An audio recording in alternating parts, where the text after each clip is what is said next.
Calling to order this Board of Education meeting for Sacramento Unified School District.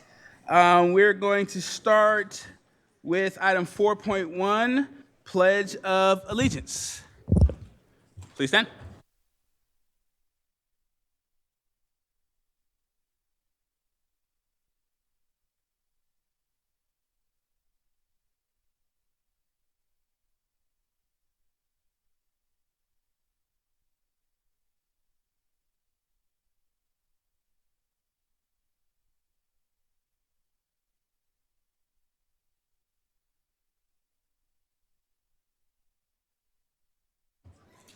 All right. Going to item 4.2, broadcast statement. Feel free. This meeting of the Sacramento City School Board is being recorded and will be cablecast on Metro Cable 14, the local government affairs channel on Comcast, Consolidated Communications, and AT&T Uverse. Today's meeting will be aired Sunday, November 5th at 6 p.m. and Wednesday, November 8th at 12 p.m. It is also webcast at metro14live.saccounty.net and can be viewed on Metro 14's YouTube channel. We welcome members of the audience to address the board. Please complete a speaker form, which are located in the back room, and give them to our communications representative, along with any handouts you may have for the board prior to the conclusion of the item's presentation. Please speak into the microphone when addressing the board and state your name for the record. Please limit comments during public comment to items that are not on the agenda. If you do comment on an item that is listed on the agenda, we will ask that you please defer your comments until your item comes up on the agenda. Please also either turn off your cell phones or place them on silent mode. Thank you. Now going to item 4.3, Stellar Student Introduction by Superintendent Allen. Thank you, President Rhodes. Today we are recognizing students from both Pacific Elementary and Bowling Green Chacon, who not only learned about sustainability and environmental justice in their classes last year, but took action on issues they identified at their school. After collecting and analyzing data in their classrooms and schoolyards, each class designed a data-driven solution, then applied for and were awarded EcoRise mini grants to create positive, lasting change in their school communities. Specifically, we would like to recognize, and I'm going to have you come up. First, I would like to recognize Ms. Chavez Mendoza's class at Chacon. Are you here? Come on up.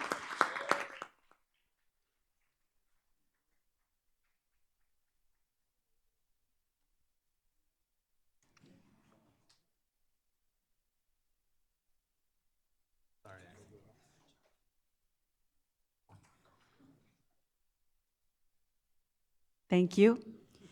Ms. Chavez Mendoza's class at Chacon, who created a sensory play space in their schoolyard that they are calling the Kinder Garden. They took nature walks outside and collected data to better understand their schoolyard needs, and then converted almost 4,000 square feet of their campus into a sensory garden for their students to learn from and enjoy.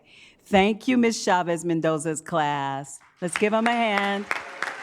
Yay! Now, you can stay there, but we're going to call up more. Is that okay? All right. Ms. O'Brien and Mr. Martinez's class at Chacon, are you here? Come on down.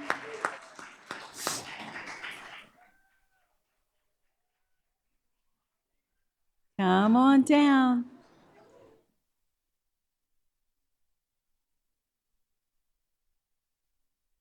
Wonderful. Ms. O'Brien and Mr. Martinez's class at Chacon, who found a student-driven solution to littering on campus. With their grant, they created a system for students to easily dispose of recess trash and are providing opportunities for all students to participate in keeping their campus litter-free. Thank you, Mr. O'Brien and Ms. Martinez class. Thank you. Yes. Okay, there's two more. Miss Betancourt's class at Pacific, are you here? Come on down.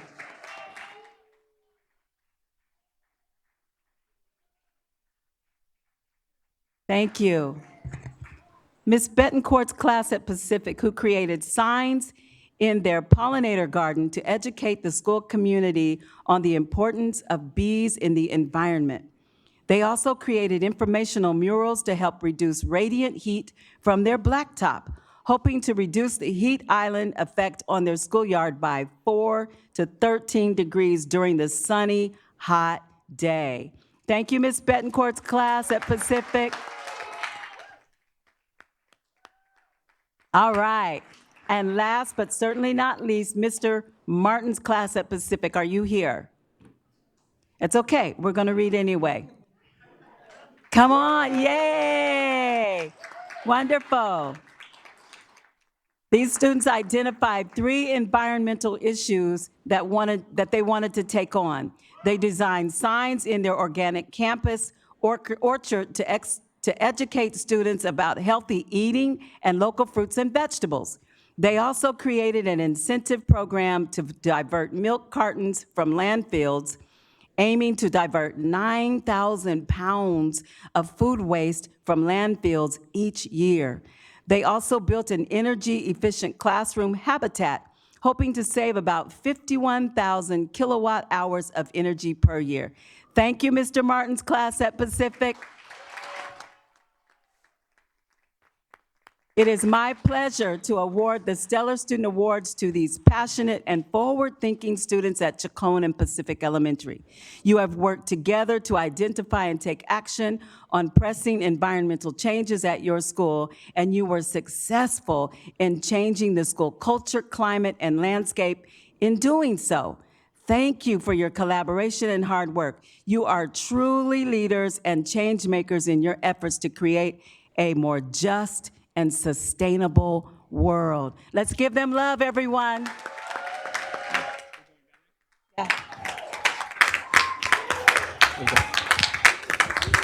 And then please do not go sit down. We have some certificates, and the board's going to come and take a picture with you as well. Thank you.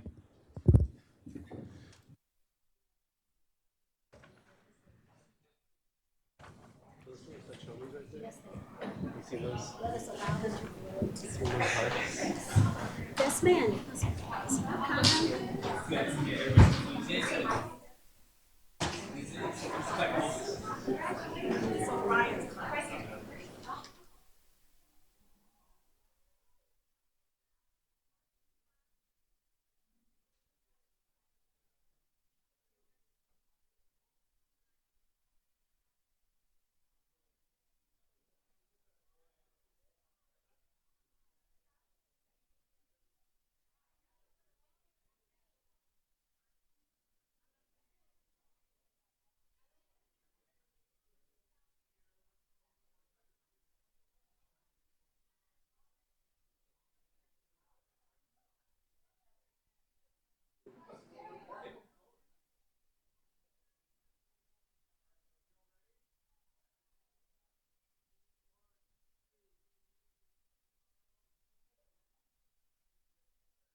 Right?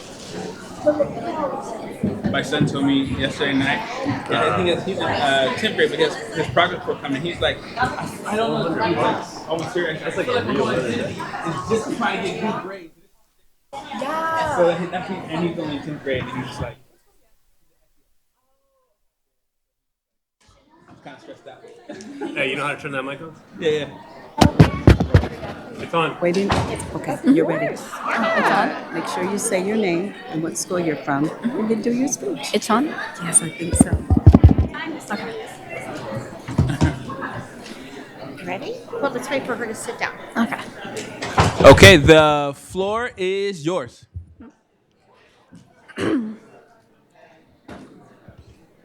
Hello, my name is Elena Garcia. I'm in the 5th grade at Bowling Green Chacon Language and Science Academy, and this is our progress on keeping Chacon clean. Ever since we've received the grant, our campus has had much less litter. On campus, we have 5 garbage cans that get very full, meaning garbage is being thrown away and not left on the ground. Now, we even have younger students wanting to help pick up litter, which makes me and other students proud. We can make a difference in keeping our campus clean.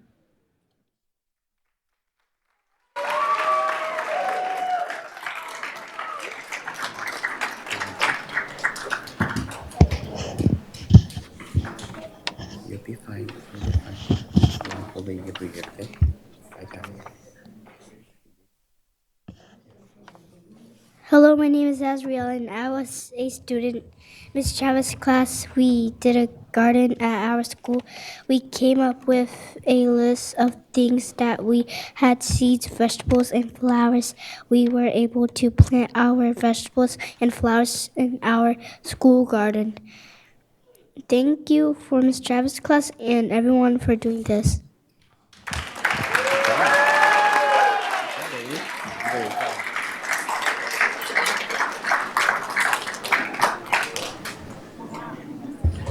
Public comment? Yeah, I didn't ask. Oh, one more friend speak? Yes. The more friends, the merrier.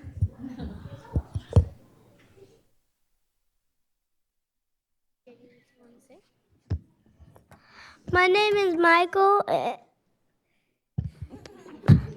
My name is Michael, and I came here to say hi. Hi. Hi. Okay. Great job, Michael. Thank you for saying hi. Nobody said hi to me all day, so this is very big. It's very big for me. Thank you. Thank you, Michael.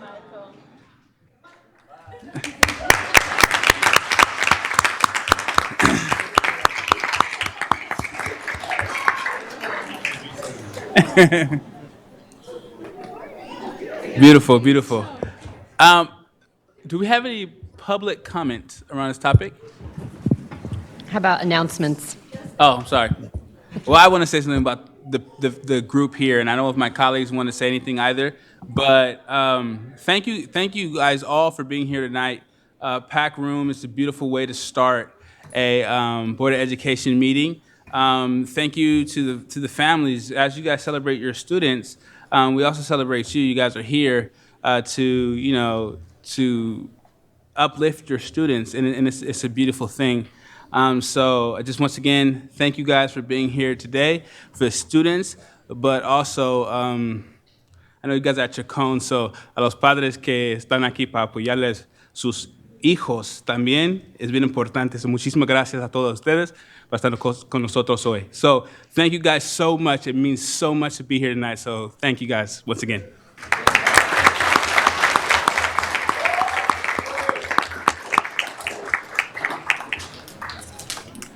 All right. Anyone on my board want to say anything? This is just amazing.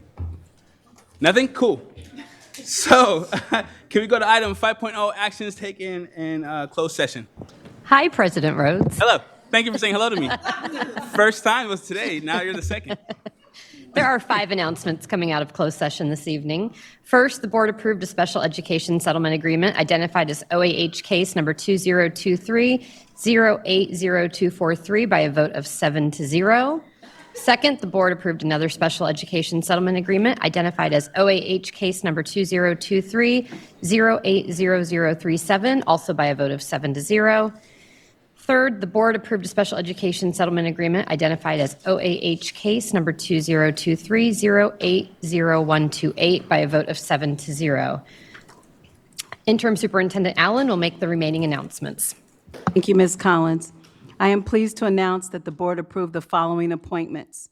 By a vote of 7-0, the board approved the appointment of Dr. Edward Eldridge as the Executive Director of LCAP.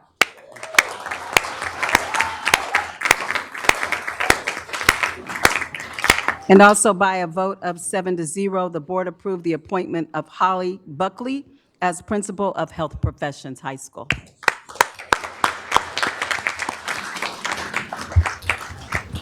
Thank you so much. Now we're going to item 6.0. So for agenda adoption, today we're actually going to pull item 9.4 and bring that back at request of staff to future Board of Education meeting. Once again, we're going to pull item 9.4 from request of staff to move to a upcoming board meeting. Do we have a move and second? Second, all in favor? Aye. Aye. Beautiful, beautiful. Agenda adoption approved. Now we're going to go into public comment. Do we have any public comment today? We do, sir. We have one public comment tonight. Okay. Who is that individual? Amy De La Salle. Amy De La Salle. Hello, Ms. De La Salle. Floor is yours. You have 2 minutes. Hi, thank you. Last time I was here was 5 weeks ago. It was my first public comment. It was about literacy. I hope to see you all as often as I can, maybe monthly. So it's been 5 weeks since then, and a lot has happened in the literacy world.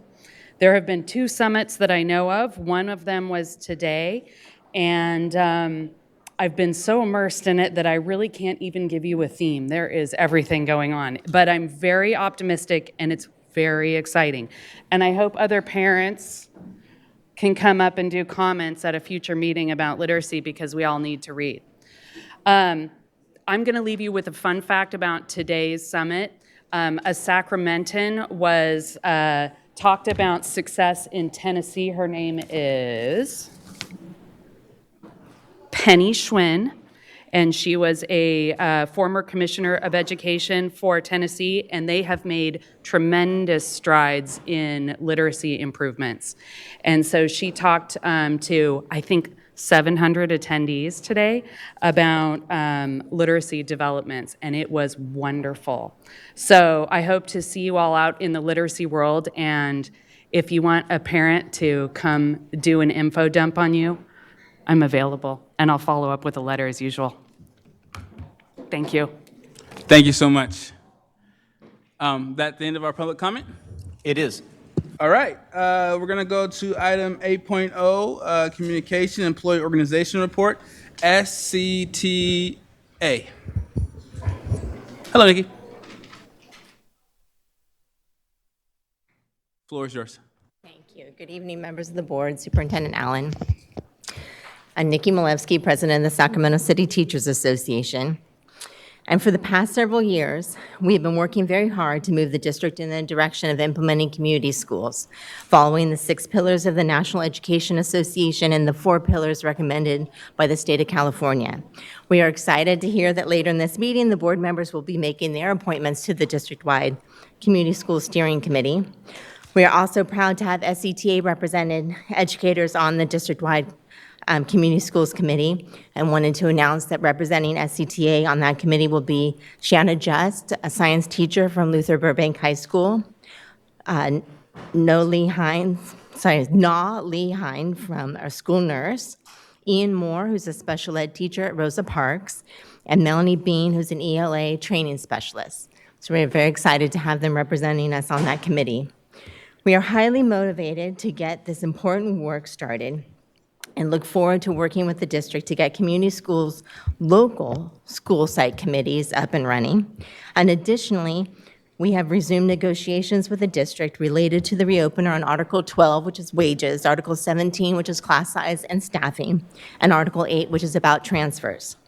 The discussions have been productive, and although it is ambitious, we are still hoping to meet our goal of having an agreement by November 15th. We hope to be back here in 2 weeks to be able to announce a settlement. So thank you for your time this evening. Thank you, Nikki. Next organization report will be from SEIU. How you doing, my brother? Good. How about yourself? Doing well. I had two people say hello. The third person said hello to me today. Thank you. I hope you get a lot more tonight. I'm Jim Riffle. I'm the vice president of the local chapter of SEIU 10 to 1. I'm here to talk about two things. First one is minimum wages. I'm not going to state a number. I'm not going to state anything like that. But we all know that external forces are creating minimum wages in outside companies, outside entities. If we do not match those, we will be losing employees. You know right now that we have people living out of their cars with their families. They will be happy to go to a different company with a minimum wage that's been advertised. If we do a minimum wage later than them, we're still going to be losing employees. Some of our employees are legally required to be in the classroom.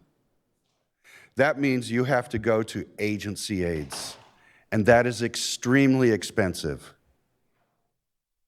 You could easily hire or maintain 3 aides for what you get from 1 agency aide. And I can guarantee you that the aides that work for this district care about the children and their education a whole lot more than an agency aide that comes for the money, and that's it. Guaranteed. Okay, the second thing, that's all I'm going to say about minimum wages.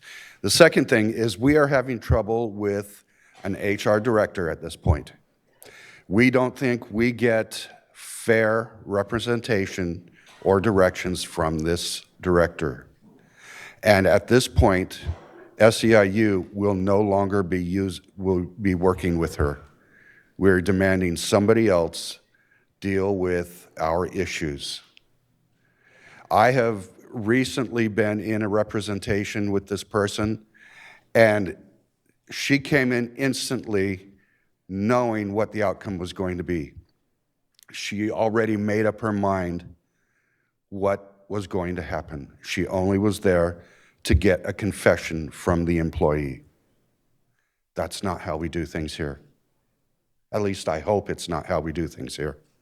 Now, we made a complaint, and we know that Concy McCarn is aware of this, and she has made overtures to talk with us about this and help us to get over the problem.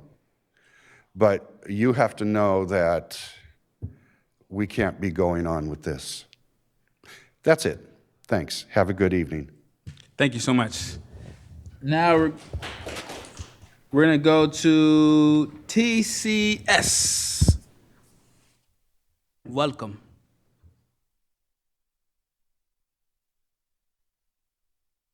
Well, see, since I represent both Teamsters and TCS, I should get 6 minutes, but I probably won't take that tonight. The 6 minutes is yours, sir. Okay.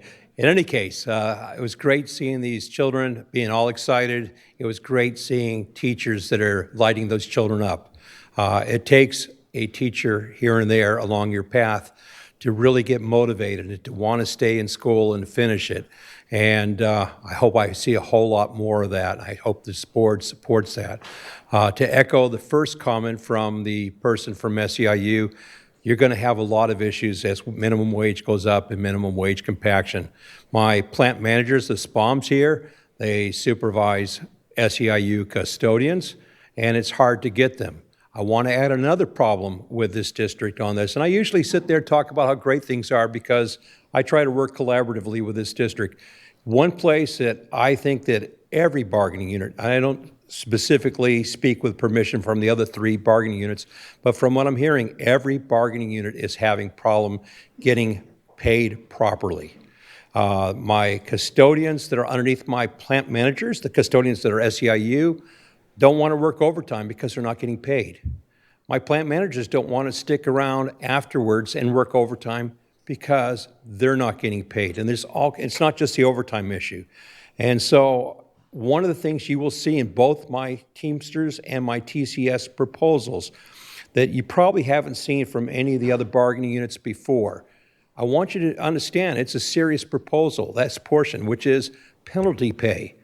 If you can't get paid your check, you make your expenses based on your income, and when you don't get the income that you're due, whether it's the right income, like you're making great money or you're just barely getting by, whatever that income is, it's yours, and it's sacred to people to be paid and paid properly on time, and that's not happening.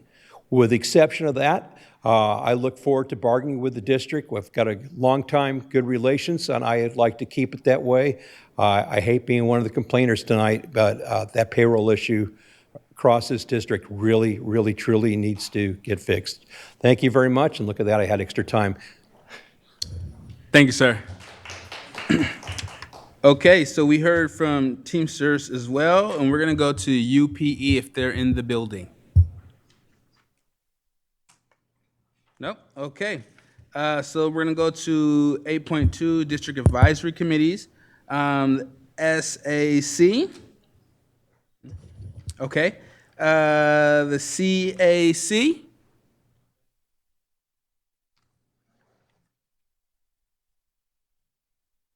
Okay.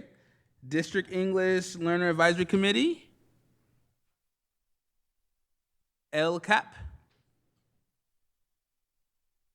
BAAB.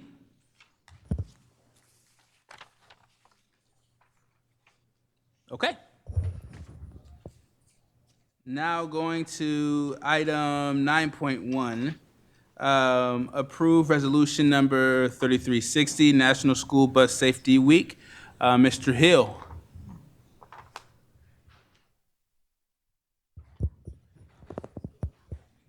Mr. Hill and Company. Yes. It's the name of the new band. Did you say dance? Band. Band, okay. Oh. Good evening, Board President Rhodes, Superintendent Allen. My name is Ron Hill, Director of Transportation Services. With me tonight, actually to my left, is Ms. Cassandra Wills, one of our school bus drivers of more than 27 years with our district, serving our special needs students, and also a shop steward with SEIU, part of our leadership team. Next to her is Olivia Miner, started off as a bus driver, is now part of our team of dispatchers and schedulers. So pretty much everything that happens and comes through our department goes through our dispatch department, which is the heart of the operation. She's also a shop steward of SEIU for our department. And then to my right is Cheryl Jardine. She's our transportation fleet specialist. She's one of 2 folks that run the operation within our district. As you know, we are basically a 12-and-a-half-hour operation. We open up at 4:45 in the morning, and we close about 5:30 in the afternoon. So we have 2 shifts that are constantly moving under 2 fleet specialists that manage that. So with them present, I would like to go ahead and present Resolution 3360, which is National School Bus Safety Week. Just want to make sure I'm doing this right here. A couple weeks ago, U.S. celebrated its 48th annual National School Bus Safety Week. Sac City Unified School District Transportation is currently celebrating almost 60 years of impeccable transportation services to our students in our community, as depicted by this picture that's on the screen. That was 60 years ago in 1963. National School Bus Safety Week is a crucial time for all of us to remember the important role that transportation plays in the education of our students. Riding the school bus builds social skills, friendships, self-confidence, as well as self-esteem. We encourage our staff to greet every student with a smile and a kind word. As we frequently hear, school bus drivers can set the daily tone for a student. Children are not our only learners. School bus drivers are currently and constantly acquiring new skills to stay ahead of the game, sharing new ideas, concepts as it relates to pupil management, which ultimately makes that bus more secure and a pleasant space for our students. Lastly, our student transportation team spent the week offering and conducting hands-on training focused around driver and student safety. We also completed the annual school bus evacuation training required by law for every student who rides a school bus in the state of California. Our transportation team is driven and devoted to provide our students the safest, most enjoyable form of transportation available. So we thank you for this resolution, and we are available for any questions or comments that you may have. Thank you so much. First off, do we have any public comment on the topic? We do not. Okay. Do we have any comments, thoughts from my colleagues? Okay, we're going to go first with Member Jean. Just want to say the work you do is so vital, so important, making sure our kids get safely from their homes to our schools. And you're up before everyone, and you're generally there after them all. And I just want to give huge props to all the incredible work that you do. So thank you.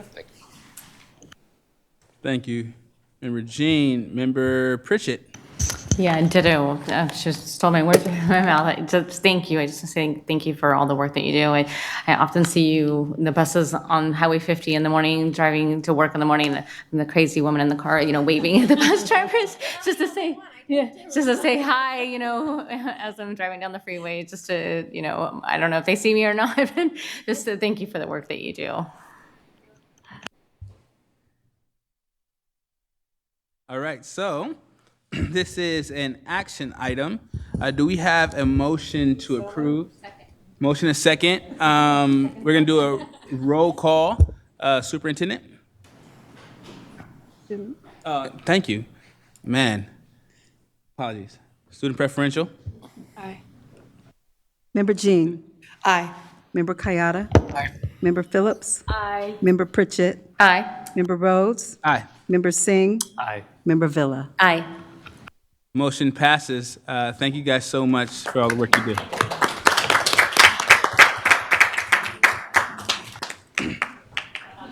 Okay, going to item 9.2, approval of resolution number 3364, recognition of Veterans Day by Board Member Pritchett.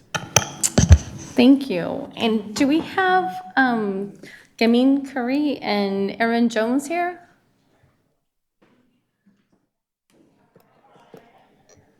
Hi. I'm so happy you're here. Thank you. So I have the pleasure of introducing Board Resolution number 3364 in recognition of Veterans Day, and which is always a pleasure of mine. I am a wife and a daughter of a veteran, so it's always a nice resolution for me to do. Whereas the United States of America was founded on the principles of liberty and opportunity and justice for all. Hi. And whereas America has called on men and women in uniform to protect our national security, to advance our securities and interests, and to preserve our rights and freedoms. And whereas on Veterans Day, we recognize the men and women and of our armed forces and of past and present who have valiantly defend these values throughout our nation's history. And whereas serving as educators, support staff, administrators, parents, and in other important capacities, these patriots have made contributions in civilian life that serves as a testament to their dedication to the welfare of our country. And now therefore be it resolved, the Sacramento City Unified School District Board of Education recognized Veterans Day on the 11th day of November and calls for educators, students, parents, and community partners to honor it and the special men and women who have served our country with lessons, guest speakers, displays, lectures, and other activities throughout our district and community. Thank you for your service. Do we have any public comment? I don't want to take your. Yeah, you didn't want to, but you did. Yeah, I'm sorry. You go ahead. Do we have Still any public comment. Public comment. Setting none. Okay. Going to my colleagues. Do we have any of my colleagues?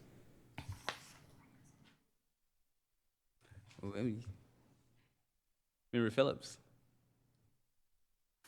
The room gets eerily quiet as Member Phillips takes the mic. I will never not recognize a veteran. I will never not recognize somebody who is willing to give up their autonomy to fight for what's right in this country. But not to y'all, but I know if you are brown and black, our military service sometimes was something you might have had to do. Maybe not so much today. But in speaking to my colleagues, and this first line that says the United States of America was founded on the principles of liberty, opportunity, and justice for all, I just want to make sure that, going forward, that we truly recognize that y'all know it's not what it is. So I'm trying, I don't know, respectability politics or something. It always sounds good on paper, but we have to be very honest and truthful in what we put in our record. So knowing the United States was not founded this way for all, I would love that we would just be honest in that. This is not an attack on anyone personally. This is not about anybody who wrote this before, previously, or made modifications to it now. But America is a place where we are defending the honor and liberty for all at this point, but not in the beginning. So when we talk about how we were founded, we got to be honest about how we started so that we know why we are where we are today and where we can be in the future. But short of that, I'm going to let everybody else speak, and then I'll probably move. Thank you, Member Phillips. Do we have any other my colleagues who would like to hop in the queue? Okay. Seeing that we have none, do we have a motion to move forward? Motion. Second. Motion and a second. Roll call vote. Student preferential. Huh? You can abstain. Yeah, you can abstain. I'll abstain. Okay. Member Jean? Aye. Member Kayada? Aye. Member Phillips? Aye. Member Pritchett? Aye. Member Rhodes? Aye. Member Singh? Aye. Member Villa? Aye. Thank you. Motion passes. Thank you for your service. Would you like to say something? Good. 22 years in the district. That's Gave me my work ethics, is what it gave me. That's amazing. Thank you. Thank you, guys. I have a beautiful resolution. I'd like to come down if we'd like to go down and take a picture with Yes, them. yes. That'd be great. Let's do it.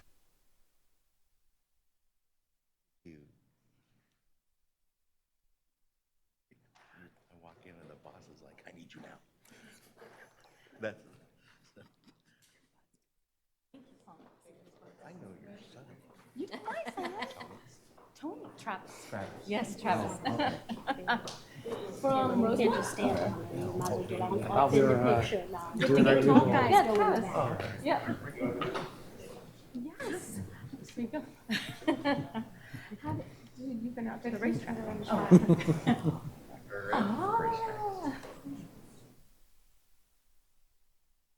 Really? So my son is Thank you so much for being here. Thank you. Yeah, he's racing out there. Yeah. Well, it's nice to meet you. Yes. No, that's for you guys. Yeah. Gamine, you're gonna put this in your office. Thank you. Thank you.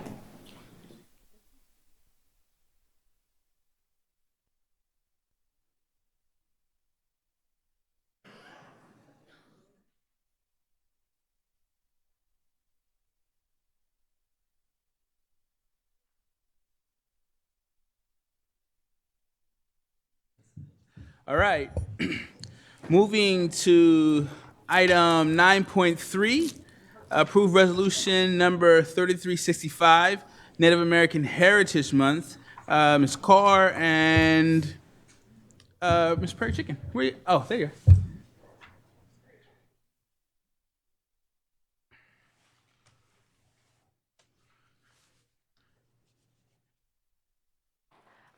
Good evening, board members and the public who's here today.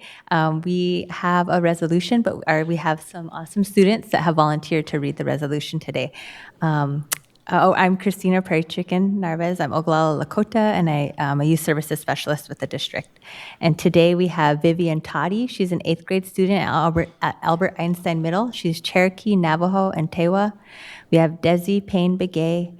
He is a 7th grader at California Middle. He's from the Tulatable tribe of Weldon, California. He's Dene, Tachini, and Paiute. Tachini clan and Paiute. And Thomas Toddy. He's a 6th grader at Golden Empire. He's Cherokee, Navajo, and Tewa. And so I think I will go ahead and let them.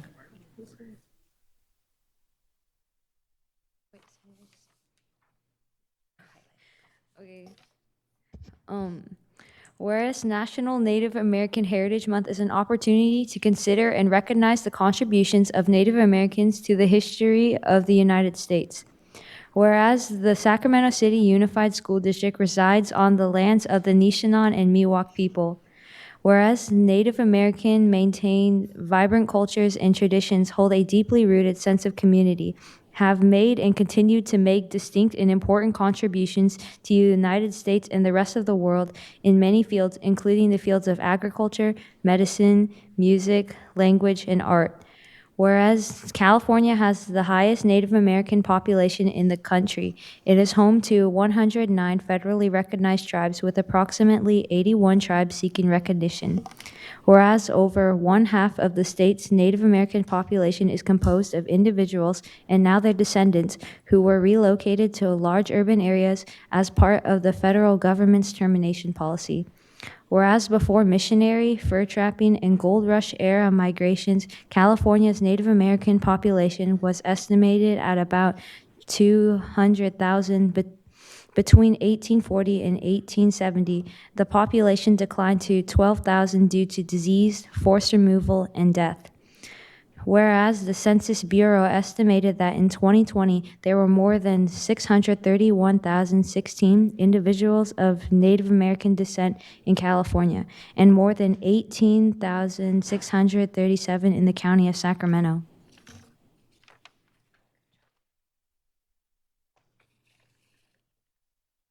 Whereas 2022-2023 CDE DataQuest information indicates there are 26,108 Native American students in California and 216 in SUSD. A recent review of Infinite Campus data indicates there are 514 SUSD Native American Indian students that are classified as 2 or more races. Now, therefore, be it resolved by the Sacramento City Unified School District that the district is committed to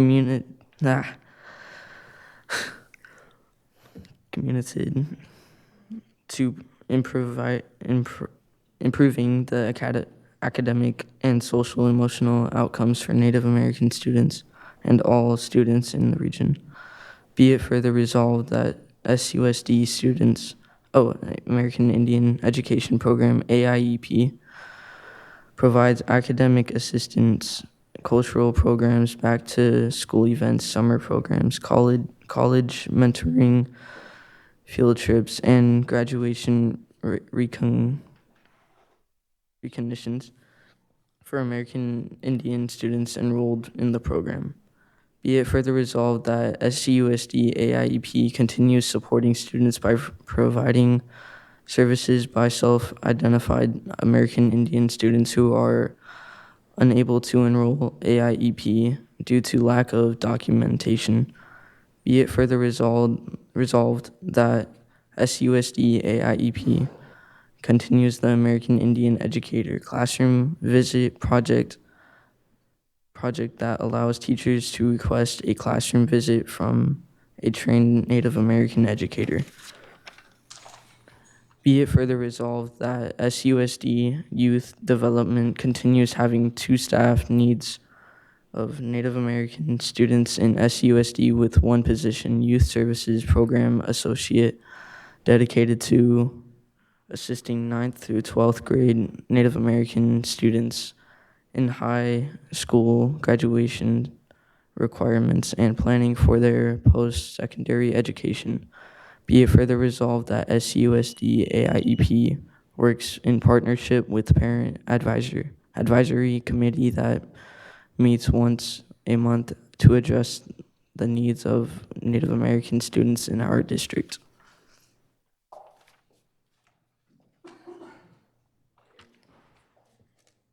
Be it further resolved that SUSD AIEP continues distributing resources to teachers and staff for Native American Heritage Month and share with students and family enrolled in AIEP. Be it further resolved that the Board of Education recognizes and the need of continued funding and leveraging Title VI and other grants such as Expanded Learning Opportunities Program and Title I is required for the success of AIEP. Be it further resolved that SUSD AIEP continues consulting with the local tribes to bring resources and accurate historical information to students, family, and staff. Be it further resolved that SUSD AIEP continues advocating for accurate information and authentic representation and appropriate imagery within the district curriculum, building names, mascots, and historical facts and figures. Be it further resolved that the Sacramento City Unified School District Board of Education recognizes November 2023 as National Native American Heritage Month. Be it further resolved that the Board of Education urges schools within the district to observe National Native American Heritage Month and Native American Heritage Day with appropriate programs and activities.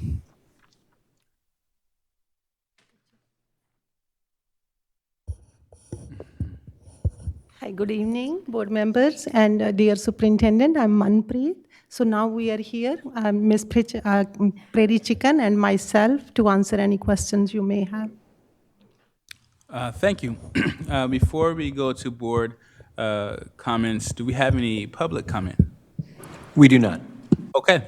Floor to my colleagues. If you have anything, comments, statements, please hop in the queue. Okay, seeing as we have one. Member Singh. I am the one. I just want to say thank you. I think recognitions are literally the least we can do. We just heard Member Phillips talk about the creation of this nation, and that creation comes at the behest and at the loss of so much Native land, families, communities, and it's truly still amazing to see the resiliency and to see you all standing here today. Honored to be someone who gets to live here as an immigrant who came here, who gets to share this land.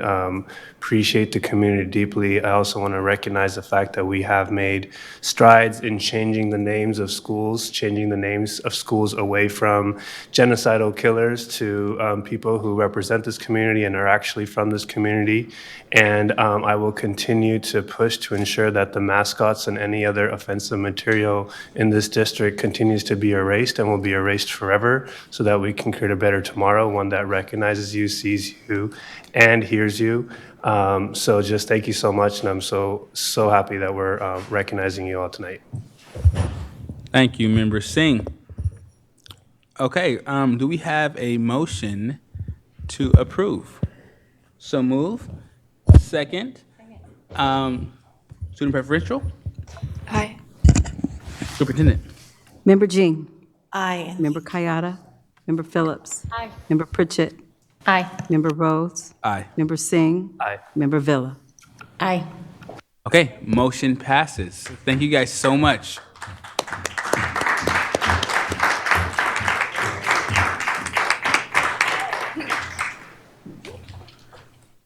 Okay, now we're going to go to item 9.5, the CIF multi-school agreement by Mr. Prash. Where you at, Mr. Prash? Hello, sir.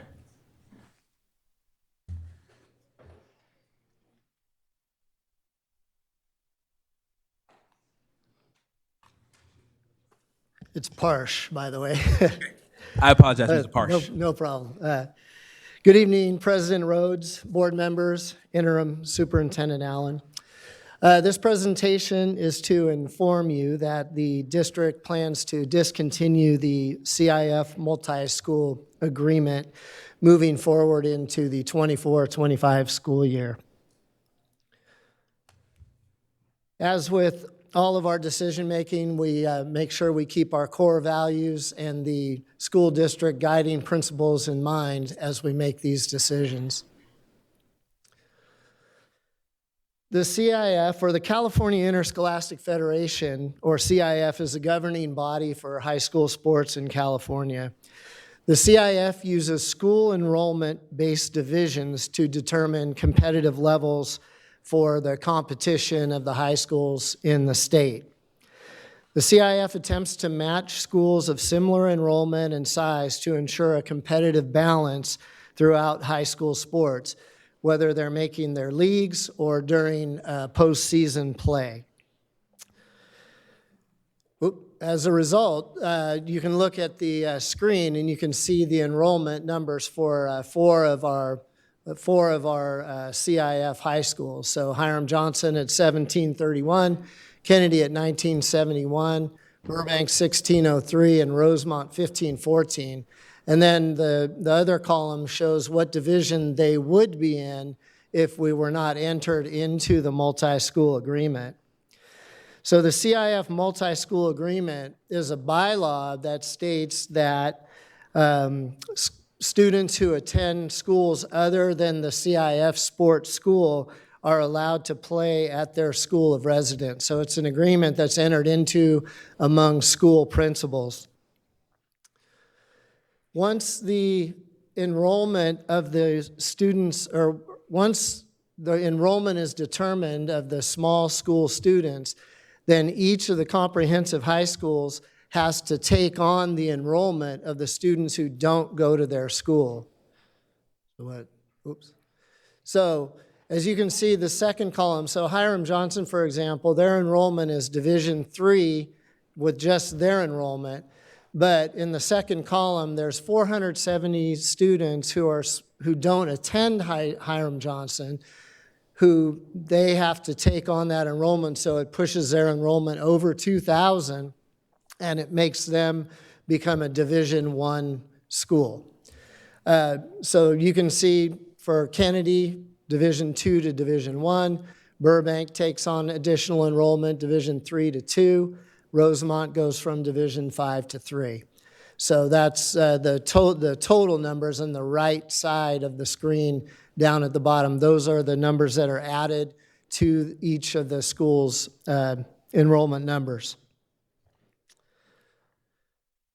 The participation data is that during the 22-23 school year, there were a total of 31 small school students who took advantage of this opportunity to play CIF sports at their home school. So of the 1,434 students, 31, it makes about 2% of that population played sports. The typical participation among our schools is around 28% of the student body that actually play. So there's not a very large percentage of those students that are playing at our schools, and subsequently, they're not getting the bang for the buck, if you will, of the added enrollment, but they're not getting the added athletes. The recent participation data for the season just ended, fall sports, which is just ending now, a total of 10 students participated in fall sports at our comprehensive high schools. That being said, the small schools do have an opportunity. There is an intramural program that 6 of the 7 small schools participate in soccer, volleyball, and basketball. And small schools can also apply for CIF membership, either as an associate member or a full member. Associate member, if you have a sport or two that you can field a team, you can go play. Full membership, you have to have a total of 6 teams to play. So due to the limited participation and the disadvantage in which this agreement puts our students at a competitive disadvantage, the district intends to discontinue the CIF multi-school agreement in the next school year. I'm happy to answer any questions that you may have. Thank you so much. Do we have any public comment on this topic? There is none. Okay. To my colleagues, we're going to have Member Kayeda first. So have you reached out to any of the kids who are currently playing at these schools or to any of their parents or the school administrators? Have we gotten any feedback on if people are not supportive of this? Well, yes, I met the principals at one of their principal meetings and, told them of our intention to do this. And there was a little bit of concern, but not a great deal. And I've heard since the word is out now, I've heard from 2 different people, one from Capital City and one from Carver, parents of students that play. And do you have a sense of which direction these small schools will go? Do you think they're going to form intramurals, or do you kind of think we're sending a message that, if you want the big school atmosphere, you kind of have to attend the big school? Well, the intramurals exist. We already have it. So they're already playing, so they already have that opportunity. And I think there are a couple of schools that have the appropriate number of students to create a CIF team, yes. Okay, thank you. And I have heard a few things about, our, I forget what you would call it exactly, but when we first started offering this to small schools, there was a little bit of hubbub. So, if we're not hearing that this time, based on the numbers, it seems natural, and I'm excited that we can have our high schools play in leagues that are appropriate for their size. So I do appreciate the effort. I would just hope, if we're hearing things, at least if the board can be informed, just so we can reach out, because there's not many kids, but if they are affected, I'd certainly like to be able to reach out to them. Yeah, definitely. Okay, we have Member Jean. The only thing that's coming to mind is like that unintended consequences thing, kind of in the same space of, thank you. As I was writing questions, your presentation answered a lot of them. So well done anticipating the info we would need. But I'm just thinking about enrollment at our smaller schools. And if they don't have the option to do sports, how will that impact the enrollment there? I also acknowledge that we don't have public comment, that we haven't been contacted. So I don't, and you've had 2 people.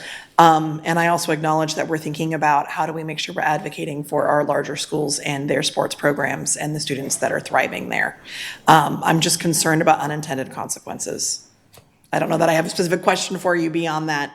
I think the only other one I came up with is who's going to negatively feel the impact to this, because I can see the positives and the positive impact, but who's going to negatively feel this impact, and how do we mitigate that? Well, I think it's the 31 who are playing, 10 who are playing now, although I know 2 of them are seniors, so there's probably 8 of them. But obviously we have spring and winter sports, so there will be more kids. So those will be the ones who are negatively impacted. So, I mean, there are probably some options that, we can explore with those schools if and when the time comes.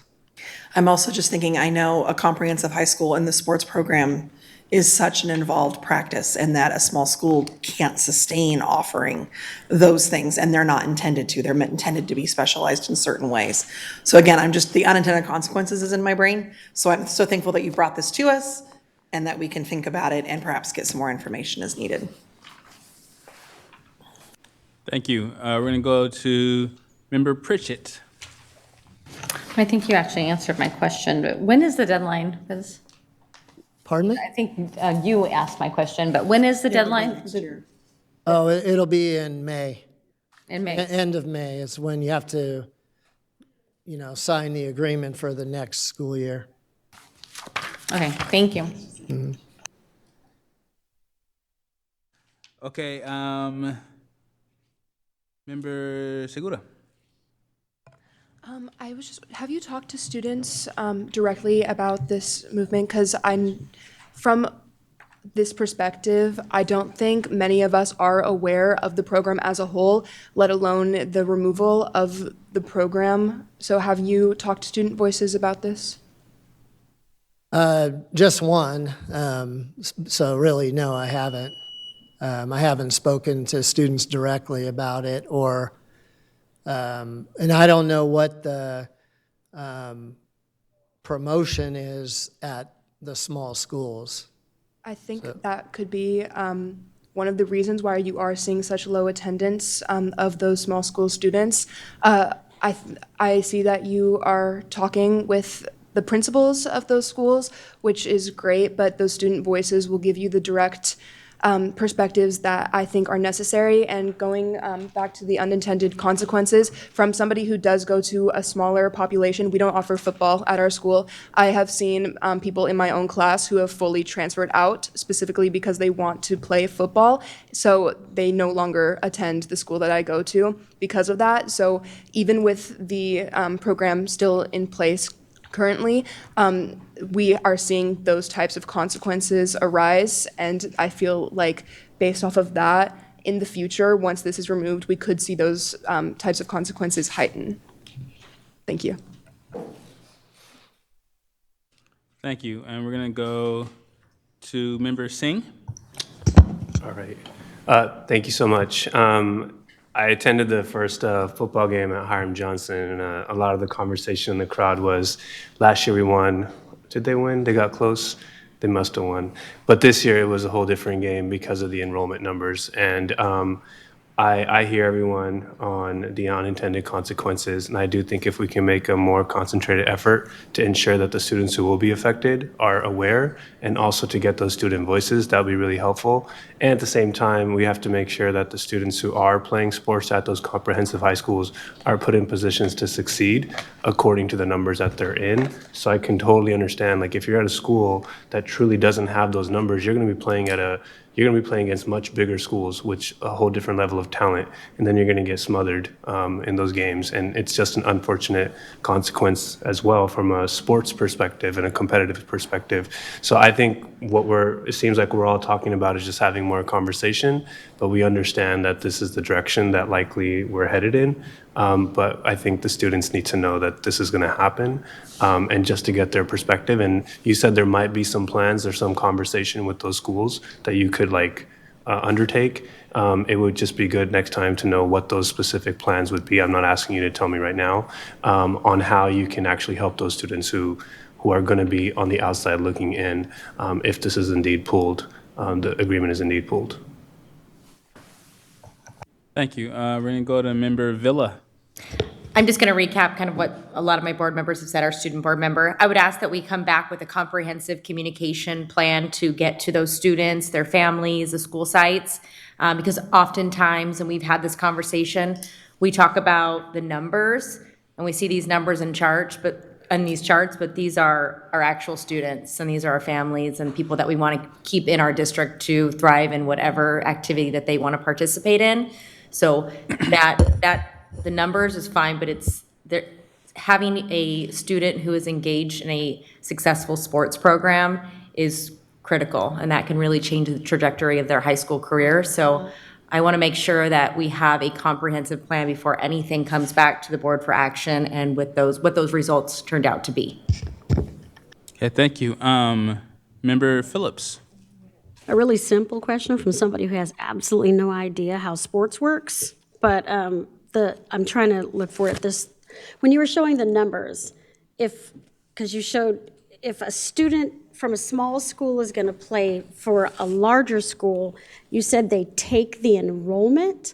So that school, like say if it's Hiram, they have to take the entire enrollment of that small school in order for the one student to play here. That's correct, yes. Is there any financial implications for us doing that? The ADA and stuff stays the same? No, Hiram Johnson or the school district has to pay the CIF dues for those students at the other school. So if the one student wants to play and, let's say the other school has 100 students total, Hiram Johnson or whatever school would have to pay dues on 100 students so the one could play. But they do that now. I mean, you have to pay dues for every kid in your school, no matter what. But now they just have that added on. But that is a cost that we pay at centrally, and it's not very much. I think it's maybe $20 per kid or something like that. It's not very. Okay, that actually made sense to me. So now I get it. So if one kid wants to play, it's going to be the enrollment at the larger school. If 400 of the 457 want to play, it's obviously a better advantage, but that's not what we're seeing now. Correct, Okay, yes. I understand. Thank you. Okay, and then we have Member Segura. Just going back to your communication efforts, I urge you to talk to specifically students, not only within the program at those small schools, but branching out to student athletes at those schools who maybe aren't a part of the program. As, like I said, they may not be aware of the program as a whole, so the implications of that being removed before they have had the opportunity to explore it as a whole is a perspective that I feel should be explored and understood, as well as talking to the students of those larger high schools of the populations and getting their opinions on how that will impact their athletic curriculum going forward. So just trying to make sure that you're getting the equal voices in there so it's accurately represented. Okay, very quickly, you have here a total savings of $7,768. Is that per school or just in general? What are you referring to? The financial. Read the sentence. The financial consideration here? Yeah. It says, current CIF dues for small school students, CIF state is 1,376. CIF San Joaquin section is 6,392, and total savings of $7,768. Okay, yeah, so that was similar to what Board Member Phillips was referring to. So that's how much it is. I just didn't know off the top of my head. So the CIF dues are being paid for all the 1,434 students that attend small schools. The dues for those students is $7,000. For all of them? For all of them. And so. Regardless of if they play or not. Okay, and then below, the fiscal impact of expanding intramural sports is approximately $3,000 per sport. The fiscal impact of adding sports to from CIF is about $6,000 per referee sport. So it sounds like to add intramurals is more money than we're saving from taking away CIF. Does that seem right? To add. Let me do the numbers for you again. So no, I think I understand. Okay. Well, the intramurals would be about $3,000 per sport. To add more, there's currently 3. So if we added another one, it'd be about $3,000 for a season. For the refereed sports, then it's more expensive to be in CIF, but some of that cost is offset by revenues generated from, attendance at games and so forth. Okay, so once again, just for clarity and simplicity, if we remove ourselves from CIF as a district, we will save $7,768. Correct? Correct. And if we add intramural sports without referees, per sport, it will be $3,000.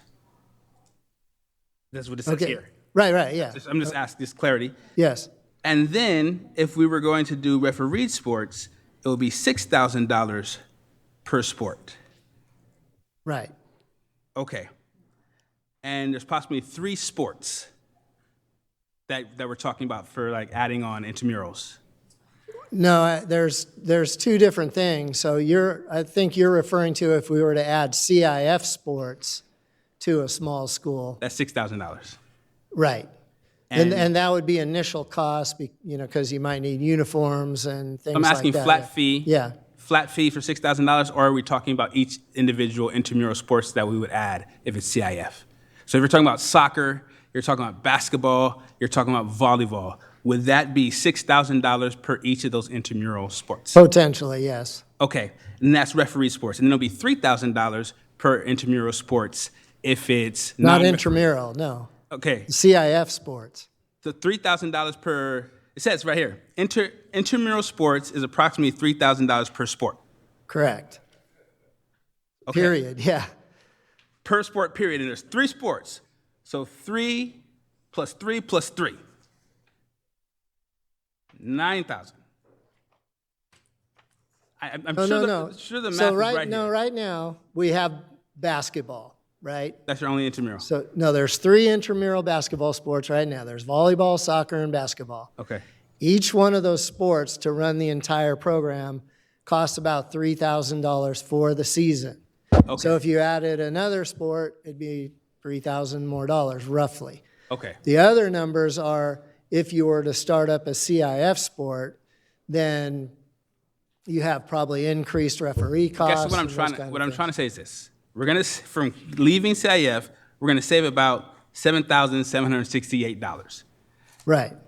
To add any of these sports, we're going to be paying $9,000 possibly, which is more than what we're leaving CIF for, or $6,000 per sport, which is also more than what we're leaving CIF for. So I just wanted to know, like,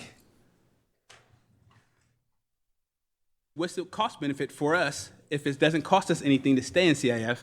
I know it's informational. I would love to get more information because it seems like we're removing something that doesn't cost us nothing.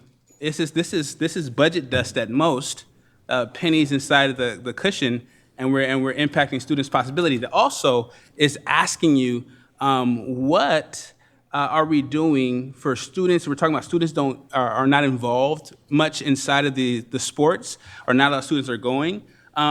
What is the outreach to the smaller schools around the opportunities for them to be part of these type of things? I know you might not have those answers currently, but when next time this is brought back to the board, I think some of those questions should be answered so that we don't feel like we're rushing or we don't have all the information, because this type of thing, even though it seems minuscule on paper and we see the numbers, this does impact our communities. And I would like to just be clear, as Board of Education elected members, we represent how the system impacts our community, not necessarily the system, right? So we want to make sure that this choice, even if it's small amounts of dollars, is impacting positively our students and families throughout the district, and then also giving people the opportunity to know that they can be part of these sports as well. So that's just my thing. I just was trying to get some clarity. I wasn't trying to harp too much. I apologize for taking too much time, because I was like, hey, we're not gonna take a lot of time, but we're gonna go to the next person. I think we have Taylor in the queue. Yeah, I just wanted to respond mostly to what you said, President Rhodes, because my comments were kind of, I guess, on the more critical side, but I do generally support this because to me, this is not really about the money.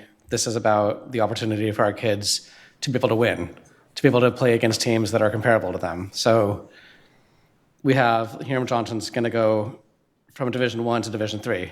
They're going to win more games. Kennedy from Division I to Division II, right? So that, to me, I think is worth it.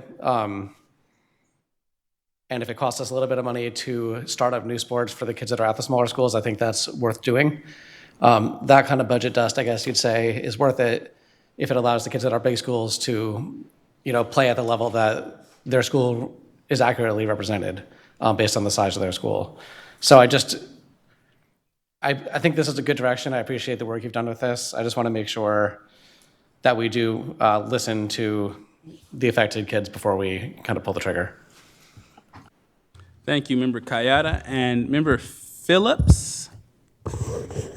Okay, so it sounds like we're having an equality conversation, and then it sounds like we're having an equity conversation, but in reality, I can only equate this to marching band. Okay, if you play West Campus and you only have 45 members, but you need to march against Del Oro, who has 150, you're going to get creamed. And so what we want to do, it sounds like keeping our students safe. Because if you show up and you're playing a Division I and you really only have level 5 players, even though you have enough, that's actually dangerous. I don't think it's about the money. I feel like it's more about the safety and letting our students be able to compete and win well, not kill themselves every season to beat that team they should not be competing against because, say, one kid at Health Professions, even though we'd love for them to play, is putting that school and those players in jeopardy. I feel it might be a safety issue, but like I said, just as a marching band geek, I don't want to compete against Del Oro if I got 25 members. I don't want to go home with no trophy.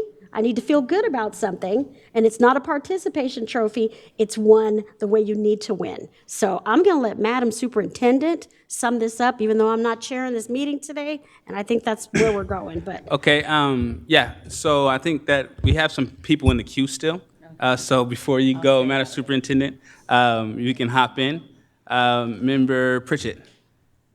When this is brought back, can you also give us a comparison? Because I know a lot of our students rely on sports for college applications.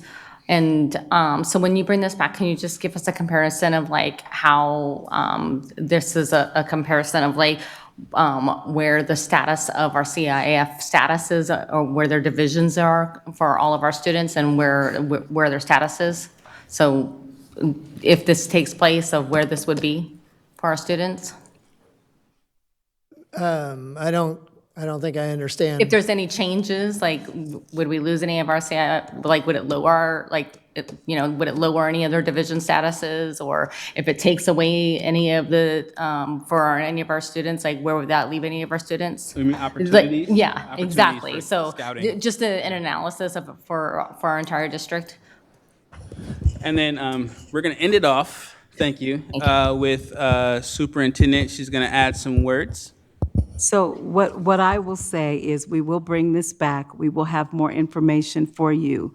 But this is about students, yes, being safe. And if you recall last year, I believe it was Hiram Johnson that came forward about because they had to play up. And it is very difficult at a high school when you are not playing in your correct division. And that's what this is about. Now, I do agree about perhaps getting more word and more information out to students. We can do that. I also my question about NCAA and their status, and are there any of these students that are playing right now that it's going to affect their NCAA status, like their scholarships and moving forward? And the answer was no. That's important. It's important to families.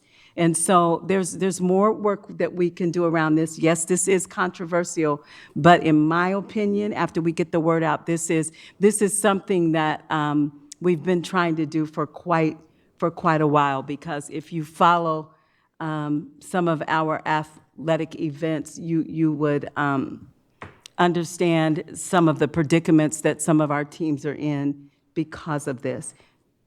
Also knowing that we want to do everything that's right for our students as well. So we will come back with more data, more information for you. But this is an informational item, and this is something that as a district we can submit the paperwork for. So this is not something that the board has to actually approve, but we just wanted to bring this to you so you would have all of the information in case people are coming to you. Because it is difficult, but I think it is in the best interest of the district for now. But we will bring you back more information. Yeah, beautiful. I think that what my colleagues have asked for, what we like, is more information and I guess a little bit more outreach to school sites and connecting with students specifically around how this impacts them. Thank you guys for everybody who had comments in the discussion. We will move on to the next item, which is 9.6. Thank you, sir. Thank you. All right, board member appointees to Community Schools Advisory Committee. Miss Garner? Oh, we're going to turn over to I'm sorry, my colleague, Tara Jean. Sorry, your name was on the paper. Yeah. Thank you, President Rhodes. So I am very, very excited to officially announce our board appointees to our Community Schools Advisory Committee. So about a month ago, we endorsed community schools, recognizing they are an evidence-based strategy for school improvement and community development. And we support the creation of a district-level Community Schools Advisory Committee. This committee will be charged to inclusively lead the process to coordinate and oversee the implementation of our California Community School Partnership Program implementation grants from the state.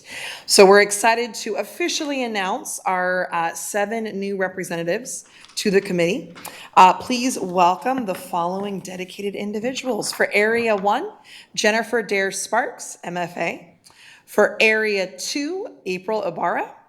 For Area 3, Patricia Schneider, and please, I apologize if I am butchering anyone's names. For Area 4, Henrietta Gutierrez. For Area 5, Frank DeYoung. For Area 6, Terrence Gladney. And for Area 7, Shanella Barnes. The new appointees will serve for a minimum of 1 year. We look forward to their contributions in the months and years to come.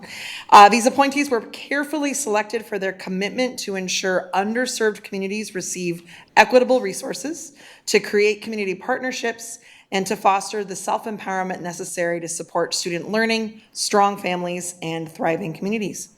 These folks will work closely with the other selected Community Schools Advisory Committee members to provide valuable insights, feedback, and recommendations to help our schools grow and thrive. We are confident that their collective wisdom and dedication will be instrumental in driving the positive change and improvements within our schools. Please welcome them and thank them for their support and commitment. Thank you, Member Jean. Do we have any public comment on the topic? We do not. Okay, do we have any comment from my colleagues?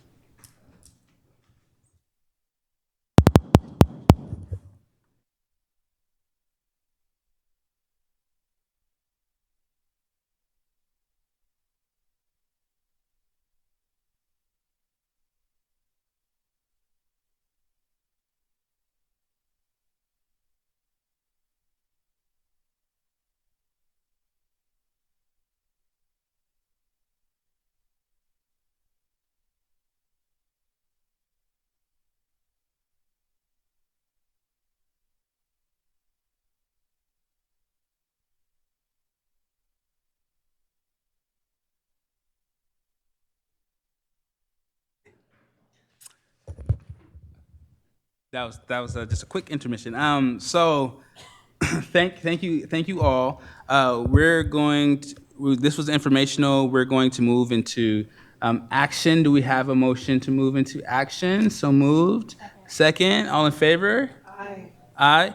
All right. So we'll start off with our student preferential. Aye. Okay. Member Jean. Aye. Member Kayada. Aye. Member Phillips. I will abstain. Okay. Member Pritchett. Member Rhodes. Aye. Member Singh. Aye. Member Villa. Aye. Okay, and I know that we didn't get an opportunity, but if anyone wants to say anything about their appointees at this point in time, you can do so if you want to hop in the queue. If you guys don't, I would say something about mine. He's here today. Frank, we appreciate you, man, and I hope that you'll be able to serve on this committee as you served on the LCAP with the same kind of vibrant fire and dedication to our students in the district. So thank you, man. I appreciate you. Much love always. And now, Member Singh.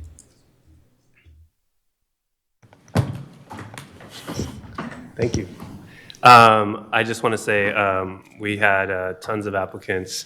Was hoping for a few more, but we did have enough to choose from. I think for my selection, I chose April. I know April's not here tonight, but when I see parents come here and advocate, when I go to the school sites and I see the same parents constantly trying to work to create a better system for their students. And when I see parents who have children in the district at those particular school sites, that really gives me hope that folks are dedicated to the community and dedicated to getting the work done. So I'm really excited not only about April, but also everybody else to collectively come together and help us move this work forward. I know this has been a huge endeavor, both by the board, through our union leadership, and through the parents and the students of this district to really get some work done and move our district in the right direction. So thank you so much. Thank you, Member Singh. So we're going to move on. We're going to move on to item 10.0. Did you ask? You did. Okay. 10.1, sorry, public hearings. A hearing and adoption of the district's initial proposal regarding UPE collective bargaining agreement negotiations. Hello. Hi, hello, Board President Rhodes, Superintendent Allen, and board members. I'm Concy McCarn. I'm your Chief Human Resource Officer, and with me tonight for a presentation on the next three items is Dan Shalek, and he is our Employee Relations Director. So we will start with UPE, and we are here to sunshine proposals. So we are ready to start negotiating with UPE, as well as two others that you'll hear about. You know we are in current negotiations with two of our other partners. This now brings the other three in. So the reason we're here is because it's important for the community to know that we're beginning to engage in these conversations. What you will see tonight are just initial proposals, initial areas that we will be looking at in this negotiations. This is for reopener for the 22-23 school year and beyond for UPE. You will also see what UPE has submitted in terms of their sunshining. So as the district goes on, and again, it's important for us to know, to let the community know that we're beginning negotiations and what that means. So when we come back with agreements, you will know that what we've been up to this whole time. Also important because as we begin to negotiate with labor partners, and now at this point we will be negotiating with all five, very important to do so. And as part of our commitment, we will, in addition to the items you see here, the articles that Dan is going to share with you, we will be presenting and working on detailed proposals in each of those areas. This is to let you know which areas we are looking to start with in this reopener. So to that end, I will turn it over to Dan to talk about the articles that the district will be putting forward to engage in conversation, and then we'll share with you, as in your board packet, what UPE has shared as their sunshine for this negotiation session. Good evening. As Ms. McCarn has indicated, this with UPE, we have the reopener and the successor. So for the reopener and the successor, we'll be bargaining for Article 8, which is salary and health benefits. But specifically for the successor, we'll also be bargaining over Article 5, evaluations of work performance, Article 9, the work year, Article 10, promotions, assignments, vacancies, and transfer, Article 11, retiree health benefits, and Article 12, summer school. So with that, as we said, this is for UPE. We'll talk about the others, but wanted to stop, certainly able to answer any questions, and then we'll share with you what UPE is sunshining. Okay, thank you. Do we have any public comment on the topic? We do not. Do we have any board comment on the topic? Being that we have none, it says that we are a public hearing and moving into action. Do we have a movement? Second. All in favor? Aye. All right, so do we have a motion to approve? So move second. Student preferential? Aye. Superintendent? Member Villa. Aye. Member Singh. Aye. Member Rhodes. Aye. Member Pritchett. Aye. Member Phillips. Member Kayada. Aye. Member Ching. Aye. Okay, motion passes, and we're going to 10.2, informational, 1 minute. What I will share also just with regards to the overall negotiations, right? We know that we have 5 labor partners, we have non-represented, we have a lot of employees in our district, all of them very valuable and special and important to engage in this process. So thank you for approving that. I do want to say that UPE, who couldn't be here this evening, want to make sure you're aware that they are opening Article 8, which is salary and health benefits, as well as Article 12, which is summer school. So you see some similarities there. Okay. Okay. Do we have any public comment on item 10.2? We do not. Okay, do we have any board comment on item 10.2? Seeing that there's none, we're going to move to item 10.3. Floor is still yours. Thank you again. Hi, I'm Concy McCarn, your Chief Human Resource Officer. With me is Dan Shalek, your Employee Relations Director, and we are here to sunshine for TCS, which is Teamsters Classified Supervisors. The next 2 units that we talk about are represented by Teamsters, the Teamsters Classified Supervisors, specifically, again, engaging in reopeners for the 22-23 school year, as well as successor. We are here to make sure that you and the public know that we're going to begin having conversations, negotiations with this labor partner in order to reach agreements in areas that we are negotiating on. So again, just important for you all to know as we begin to engage and value all of our employees through that process. Hello again. And also for TCS, again, we have the reopener and the successor. And for both of them, we'll be bargaining Article 6 compensation.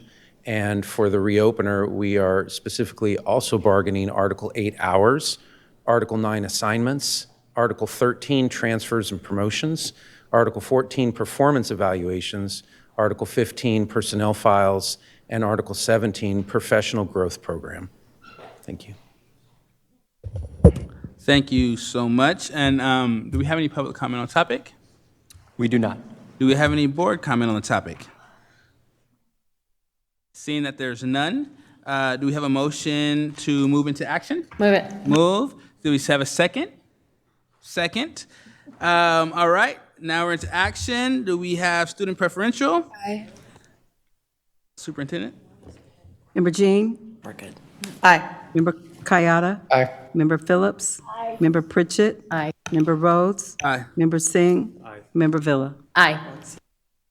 Okay, now we're back to 10.4, informational item. Back to you. Thank you. And I just want to check, is Alan Dory still here? Okay, well, in that case, I want to share with you what they submitted in terms of sunshining. And TCS has sunshined Article 6, which is wages, Article 9, Article 10, holidays, Article 11, vacations, Article 17, professional growth, and Article 23, duration of the contract. Okay, do we have any public comment on that topic? We do not. Do you have any board discussion on that topic? We do not. All right, so going into that was informational. Now we're going to go to our next item. The floor is yours again. Wonderful. So we are here, Concy McCarn, your Chief Human Resource Officer, and Dan Shalek, your Employee Relations Officer, to sunshine for Teamsters as we begin negotiations again, coming forward to ensure that the public is aware we are beginning negotiations as a district with our partners and what areas we will be looking at. Teamsters also has reopeners for the 22-23 school year, as well as successor moving forward. So Dan will talk with you about the areas we're opening, and then I will share what Teamsters has submitted.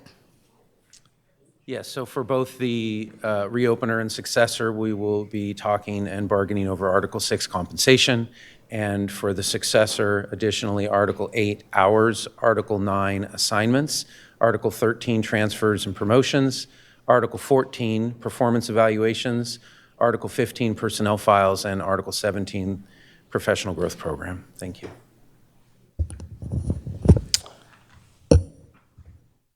Okay. And so we're happy to answer questions. Yeah, thank you. That's just waiting for that. So, do we have any public comment on the topic? We do not. We do not. Do we have any board comment on the topic? We do not. Okay, seeing that we have no board comment, do we have a motion to move into action? Second? Second? Okay, all in favor? Aye. Okay, student preferential. Aye. Superintendent. Member Villa.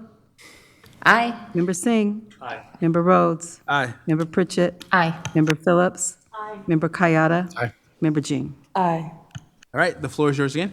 Thank you. And just so that you are aware, again, in your packet, what Teamsters is sunshining is Article 6, compensation, Article 9, about annual footwear, Article 10, holidays, Article 11, vacations, Article 17, professional growth, and Article 23, duration. And they've indicated that potentially they want to discuss a new area, but that's what they submitted as shown in your packet.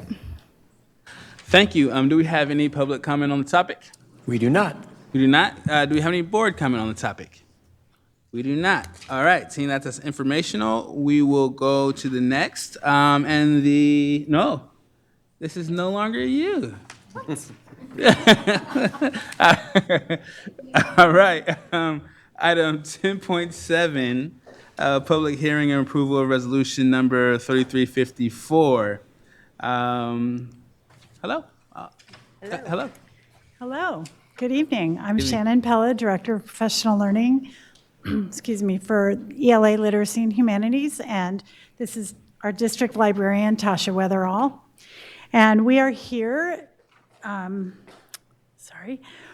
we're here to discuss the Compliance with Pupil Textbook and Instructional Materials Incentive Act.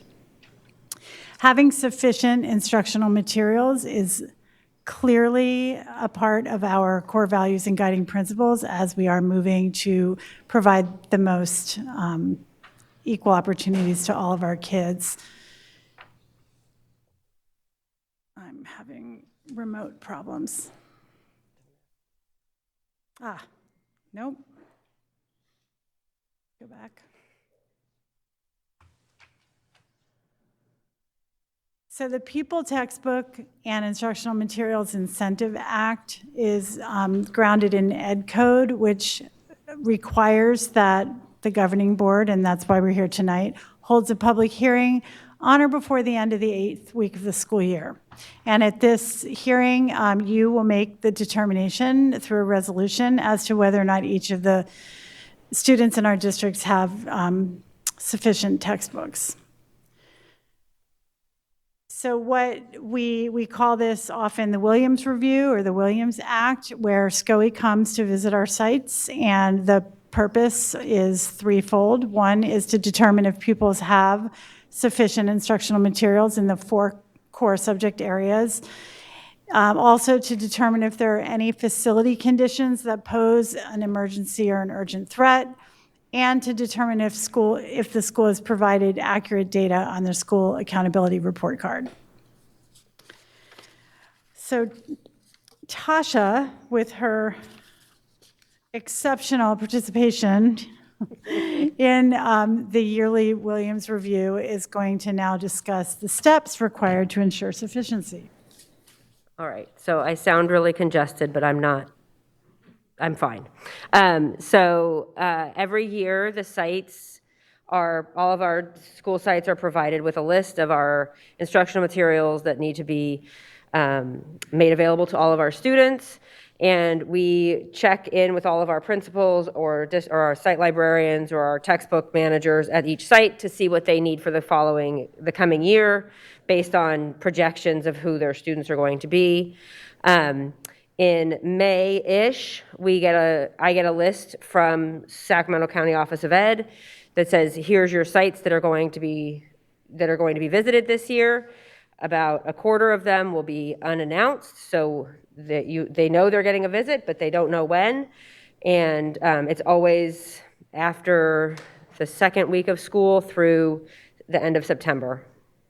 So we had a very busy 3 weeks of school visits this year, as we always do. Textbooks are then redistributed, and like sometimes we have to make sure that if a site has extra 5th grade materials that another site needs them, then Library Textbook Services and myself will redistribute those to make sure that everybody has what they say they need. SCOE tells us when they're going. We provide instructions to all of our sites about what they should expect and when to expect it and what we're looking for. SCOE conducted site visits for all of our sites.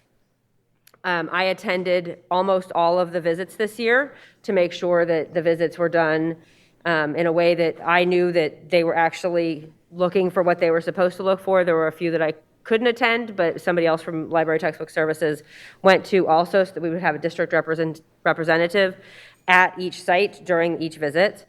All of our sites either passed, which means they all had enough materials for all their students who were on their rosters on that day, or if they didn't, then we remedied that within, like, usually we have until the end of the month, but usually it was like by the next day we remedied that so that it would be taken care of.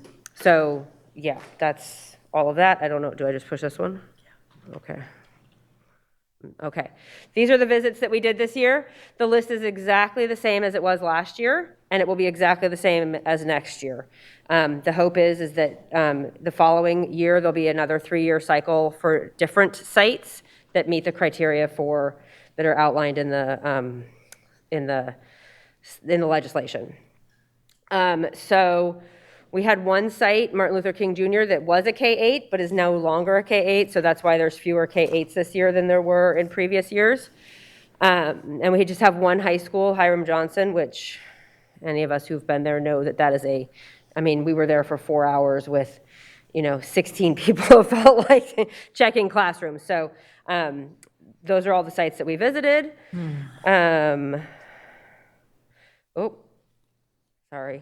100% of our schools that we visited had sufficiency or was fixed their sufficiency issues. And then I sent out surveys to all of our other sites to make sure that they all had sufficiency. And I got a report back except for 4 sites that had things that they needed, which we then fixed. So all of our sites were at sufficiency by the end of September, first week of October. And then the total funds that we spent for instructional materials is a little over $2 million. And then we spent $6.5 million for new history, social science, K-12. That was a lot. So we're recommending that you approve our resolution. I don't know what else I'm supposed to say. Okay. I don't know. Do you have any questions, concerns, comments? That's what I was waiting for. Okay. Do we have any public comment before we go to board? We do not. We do not? Do we have any board discussion or comment? Okay, Member Kayada. First of all, thank you for your work, and I'd like to thank SCOE for supporting us in this effort as well. Just also like to take a quick moment to celebrate the fact that although at times we haven't always had the newest textbooks, we take action to get them. And this board has never, in my recent memory, interfered with our textbook committees for reasons that are not in pursuit of student outcomes. So I just wanted to lift that up. And then just one small matter is this resolution was supposed to be here 2 weeks ago when we unfortunately had to, we couldn't meet. So it says October 19th in the resolution still. So just to make sure we dot our I's and cross our T's on that one. Yes. Thank you, though. Yeah. And can I lift something up really quick? I didn't say it before, but I just want to say that I work with a team of people through Library Textbook Services. There's a team of 3 that distributes all of the curriculum to every single site at this district. 3 people and me. So I'd like to make sure that they are appreciated and noticed for that hard work that they put in every day. And as a side note, all of the textbooks that came, all the new history, social science textbooks that came out to the sites, K-12, were hand barcoded by those 3 people plus some helpers this summer. So like they do a lot of unseen work. So I just want to make sure that they get noticed and that gets put in the record that they support this district in ways that lots of people don't even notice. So just to say that. Beautiful. Yeah, and she beat me to that, so good on Tasha, but also, you know, our district librarian does a tremendous amount of work, not only with making sure that we are compliant with this particular act, but in making sure that our libraries are growing and our kids are reading. And so thank you, Tasha. And then I also would love to call them out by name. So I'm going to say Kimberly Chang, Eric Crotty, and Sierra Campbell at Library Textbook Services do a phenomenal job. Beautiful. Thank you so much. So we're going to have a motion to move in from public hearing to action. Second? Okay, now going into action, student preferential. Aye. Superintendent. Member Jean. Aye. Member Kayada. Aye. Member Phillips.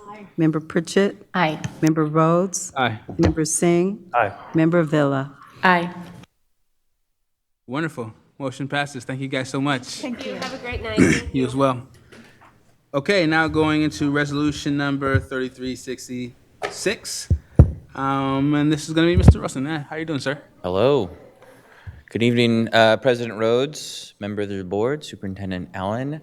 I'm here to discuss Government Code 4217 and LED lighting.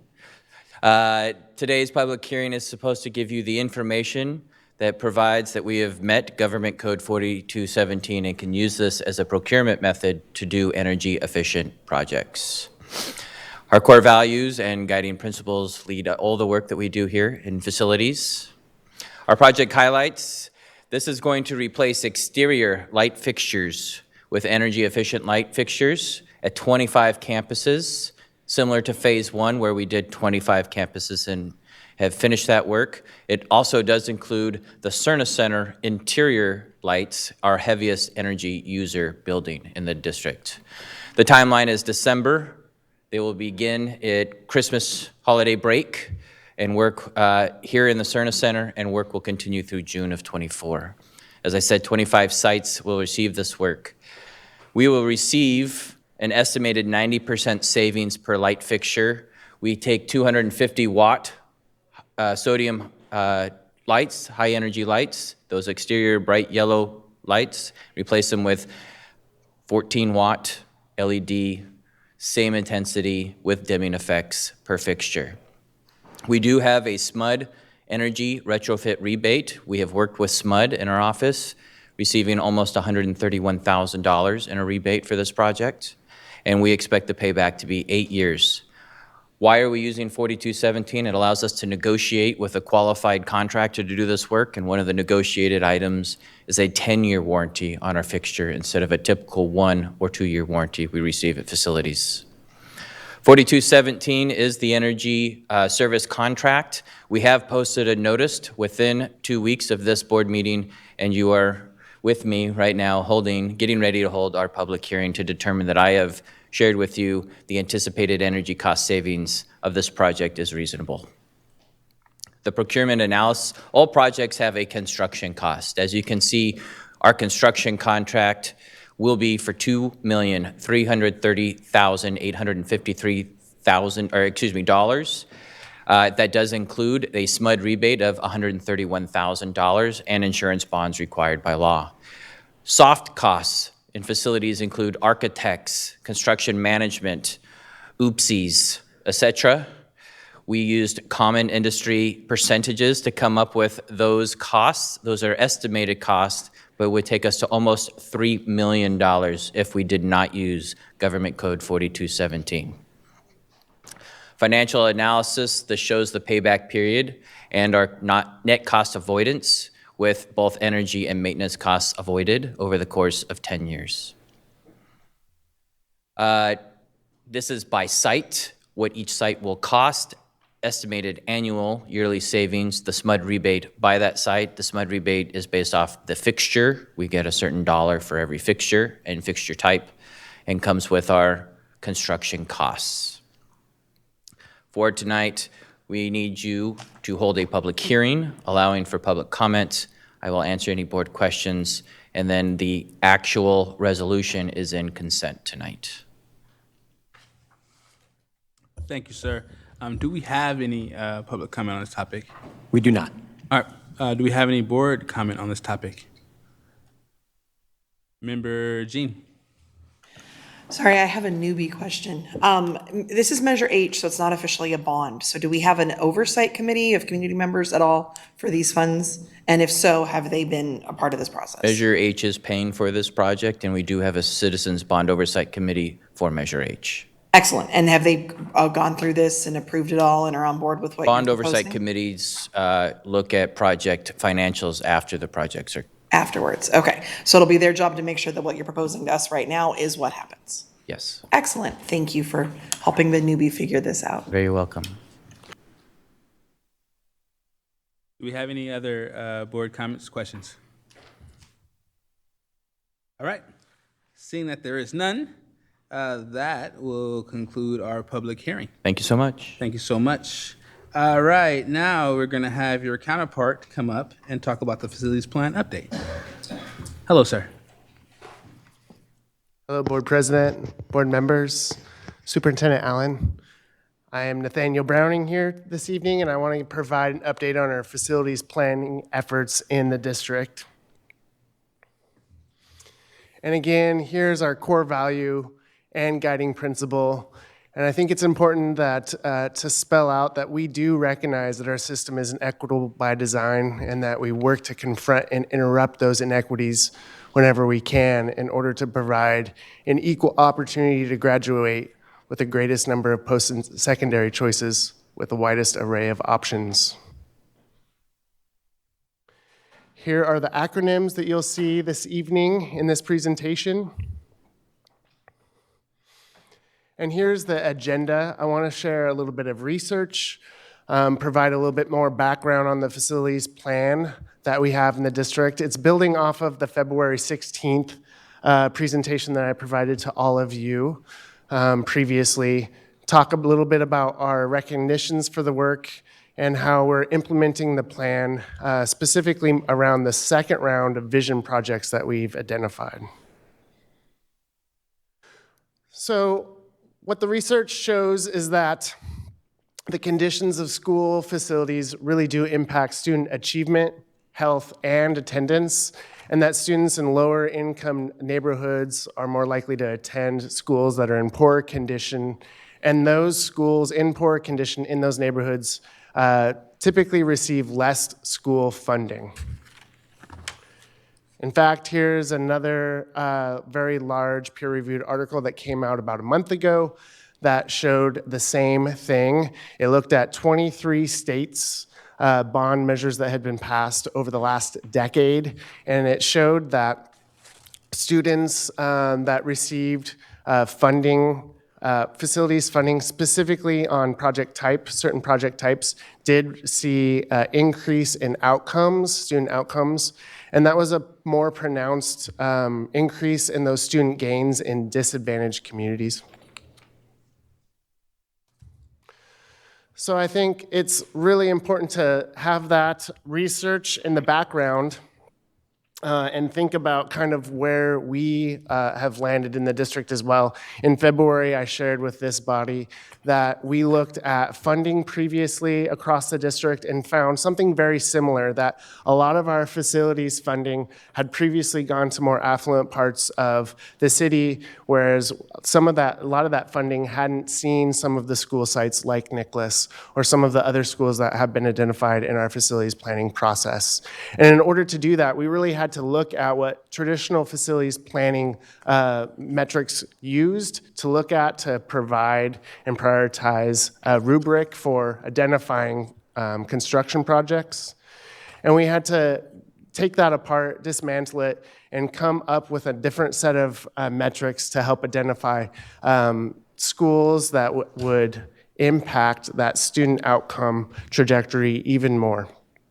And based on that, we came to the realization that looking at neighborhoods and looking at student outcomes was going to get us to that spot over the traditional means of looking at enrollment and capacity data that was typically what we used in the district and what school districts typically use in their facilities planning approach.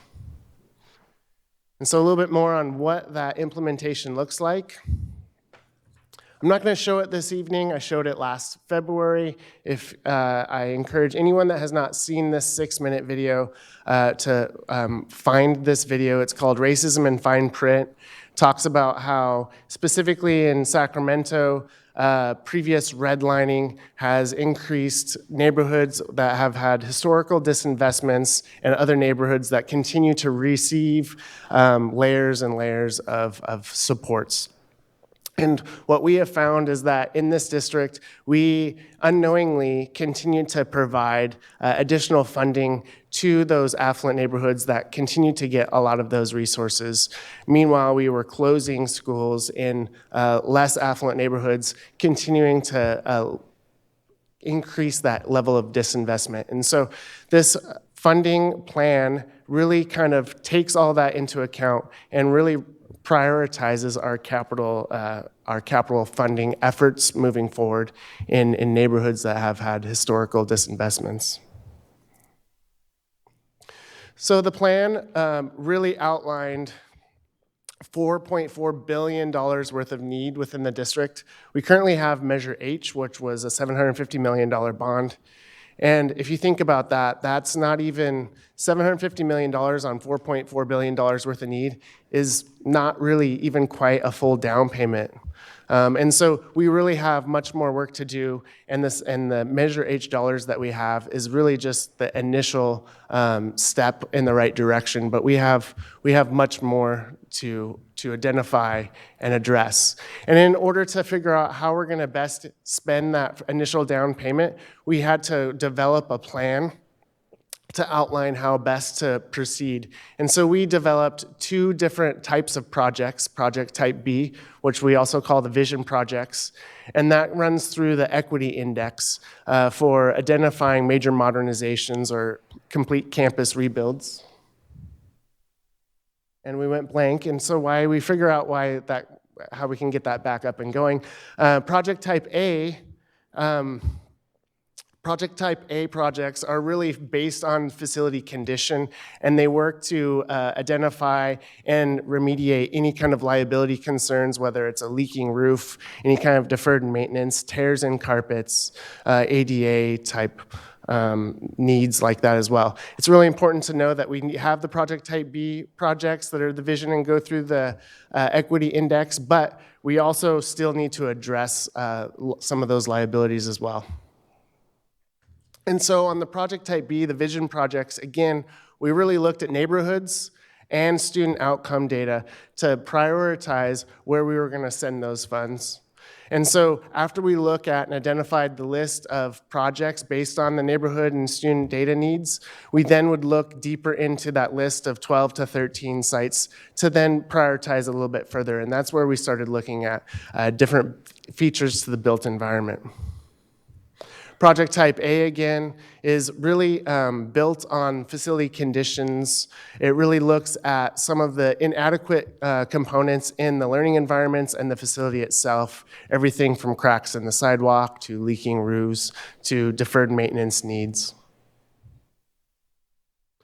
And based on this was really the first type of facilities plan of its kind in the whole nation. And most recently, as the board and community knows, we will be receiving the Golden Bell Award from the California School Board Association on November 30th of 2023.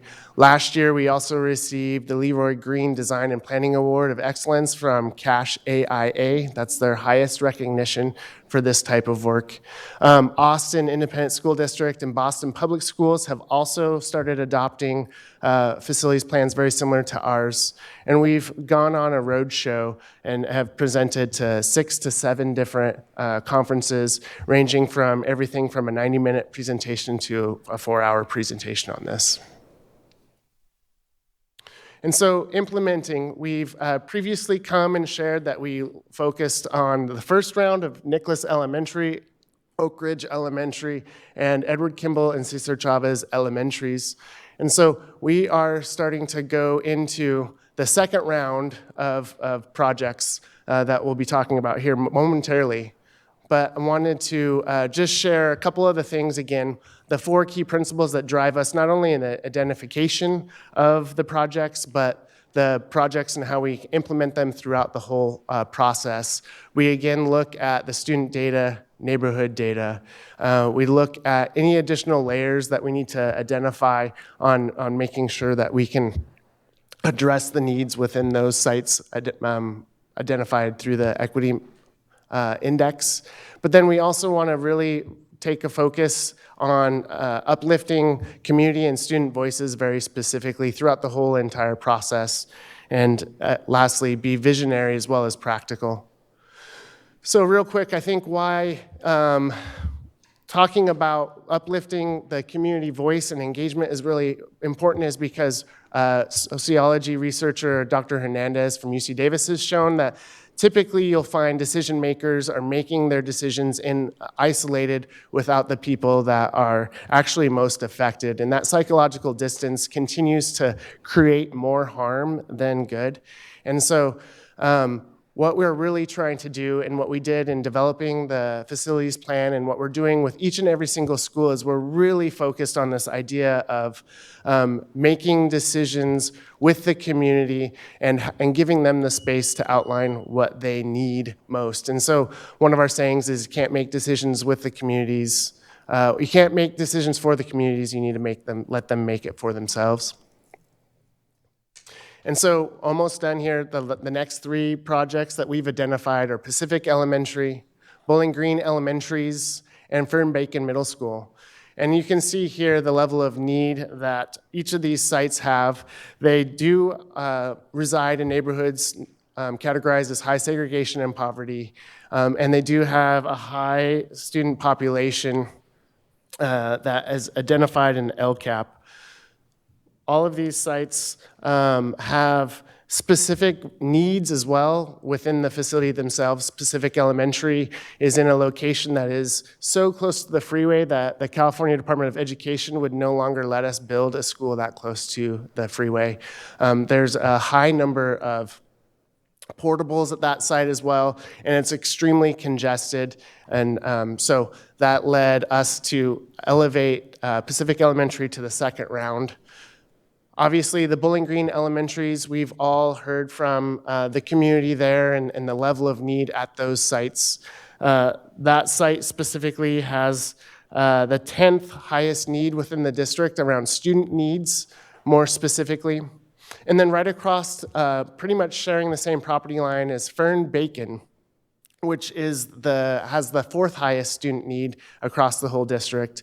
And it's interesting that Bowling Green and Fern Bacon being right next to each other in the properties, it's going to provide us an opportunity to rethink that whole property line and both of those schools at the same time. And so with that, as we're starting to just initiate those 3 projects, we will be coming back with more of an update on both those 3 vision projects, the current projects that we have going on the vision list, as well as those type A projects that are more around the deferred maintenance components as well. And the slide that you can't see says, asks if there's any questions. Thank you, Nathaniel. Do we have any public comment on the topic? No public comment. Okay, do we have any of my colleagues who would like to hop in? Okay, let's go, Member Kayada.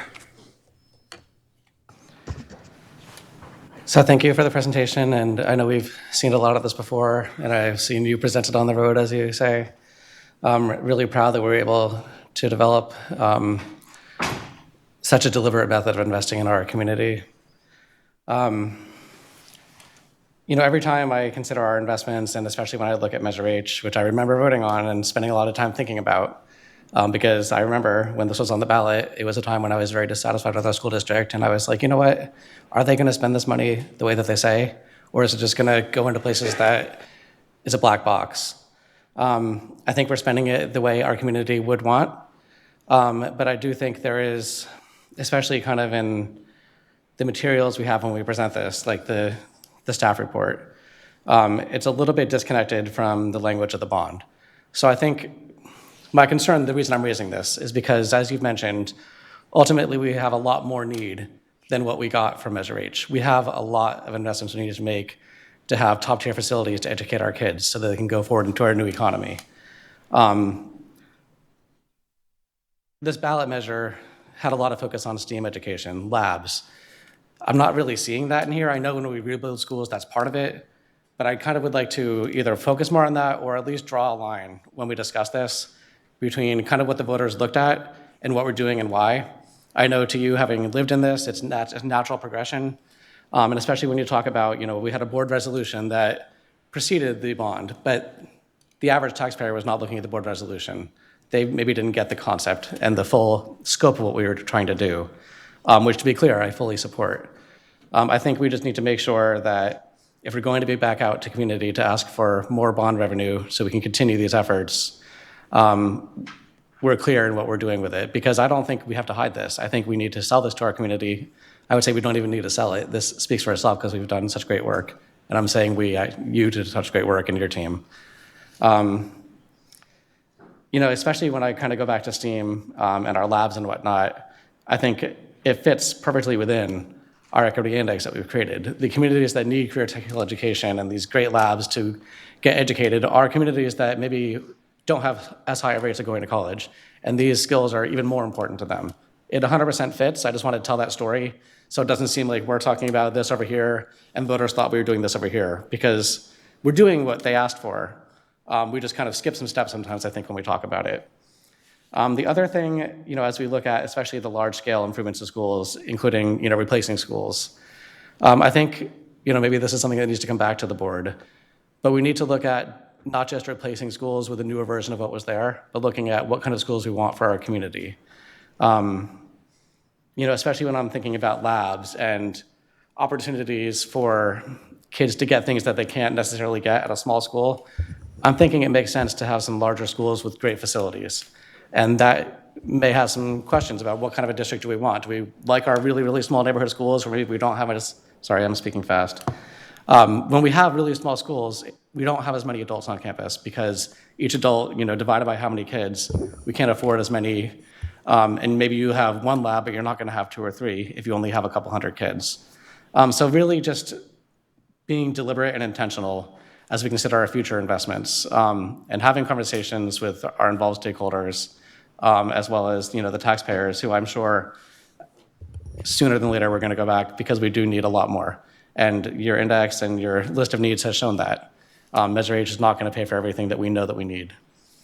So that's it. A lot there, but I do appreciate this work and I enjoy these presentations. Thank you.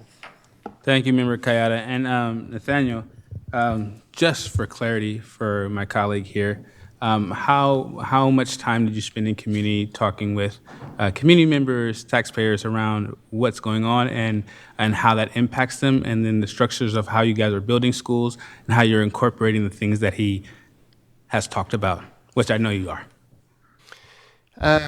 Yeah, I think between board meetings and community meetings in the month of November and the holiday week, I don't have an evening where I'm at home by the time dinner is served. Both myself and Mr. Ralston. Yeah, so I just want to make it very clear.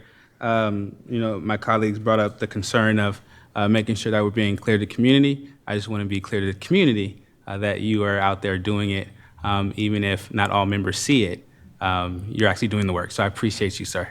Now going to Member Phillips.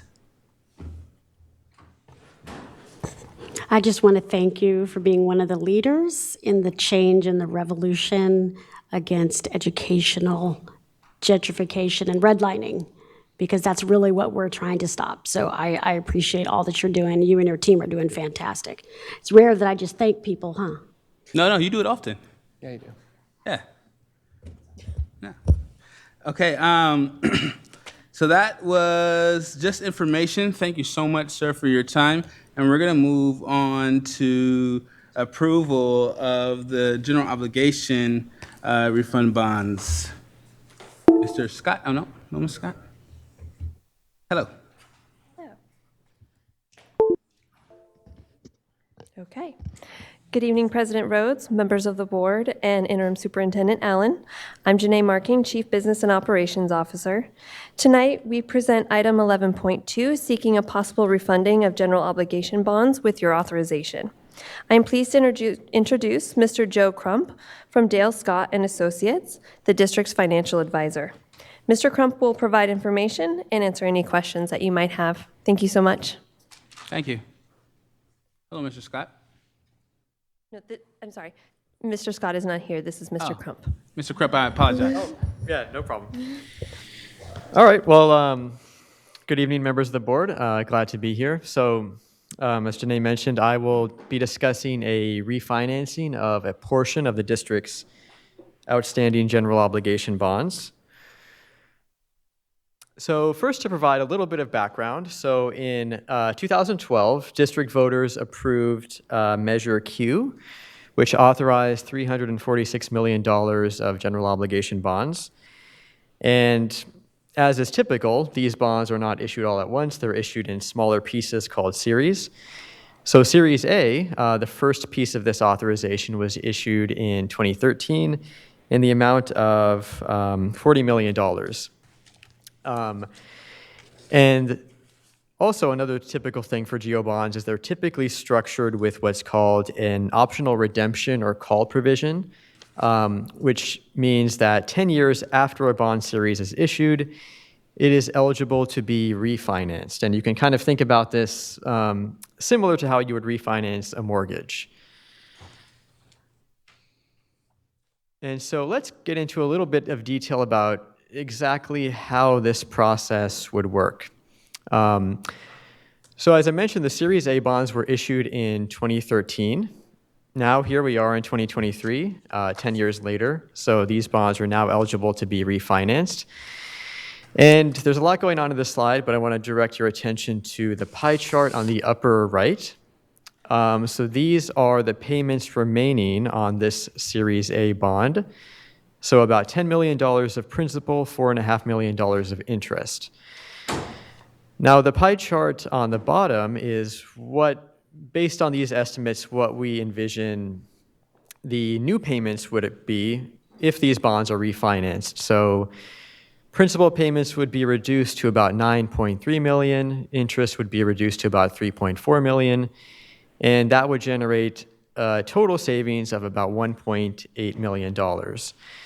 Now, to be clear, this is a savings that accrues to district taxpayers, so it would have no effect on the district's general fund or finances. The cost of this refunding is also not paid directly by the district, but it just comes from proceeds of the bond sale. So I just want to make that clear. There's also a table here which has basically the same data in tabular form.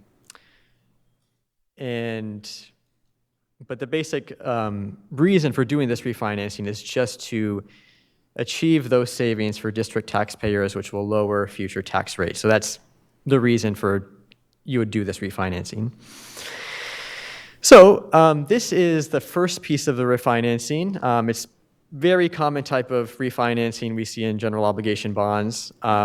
There's another piece which is similar, but there's a couple of key differences. So again, if we look at this pie chart on the upper right, there's about $61 million of principal and $62 million of interest. Unlike the previous slide where we just looked at one series of bonds, that's those Series A bonds, what these payments are showing is an amalgamation of several of the district's prior bond series. And I mentioned earlier, I talked about the call date. So typically, again, 10 years after a bond is issued, it's eligible to be refinanced. But what if, based on current market conditions, you have the opportunity to realize savings based on current lower interest rates, but you are not yet at that call date? Let's say it's a year from now or 2 years from now. Is there a way to still realize those savings? And the answer is yes. So basically, that's what we're showing here, because that accumulation of bonds that I talked about, the call date is still in the future. So that's the difference between this slide and the previous slide, is that for these bonds, we have not yet reached the call date. But the way you would refinance them is you would go to the current bond holders and repurchase those bonds at the current market price. The only difference here is because we have not reached the call date, the bondholder has the option of whether or not they want to resell those bonds. So if you can kind of see in the footnote there, this scenario assumes 35% of those bonds are refinanced. That's an estimate. It could be 50%, it could be 10%. But the idea is you would reach out to those investors and repurchase those bonds, issue new bonds at lower rates. And in this scenario, we're showing estimated savings of $5.6 million. Now, I think a good question to answer before moving on is, why would the district want to do this? Why not just wait until those bonds are callable? Wait till the call provision. And, that is an option, but the reason that it is might be a good idea to do this refinancing now is that you lock in those savings, because let's say in the future interest rates continue to increase. Maybe by the time you get to that call date, there are little to no savings.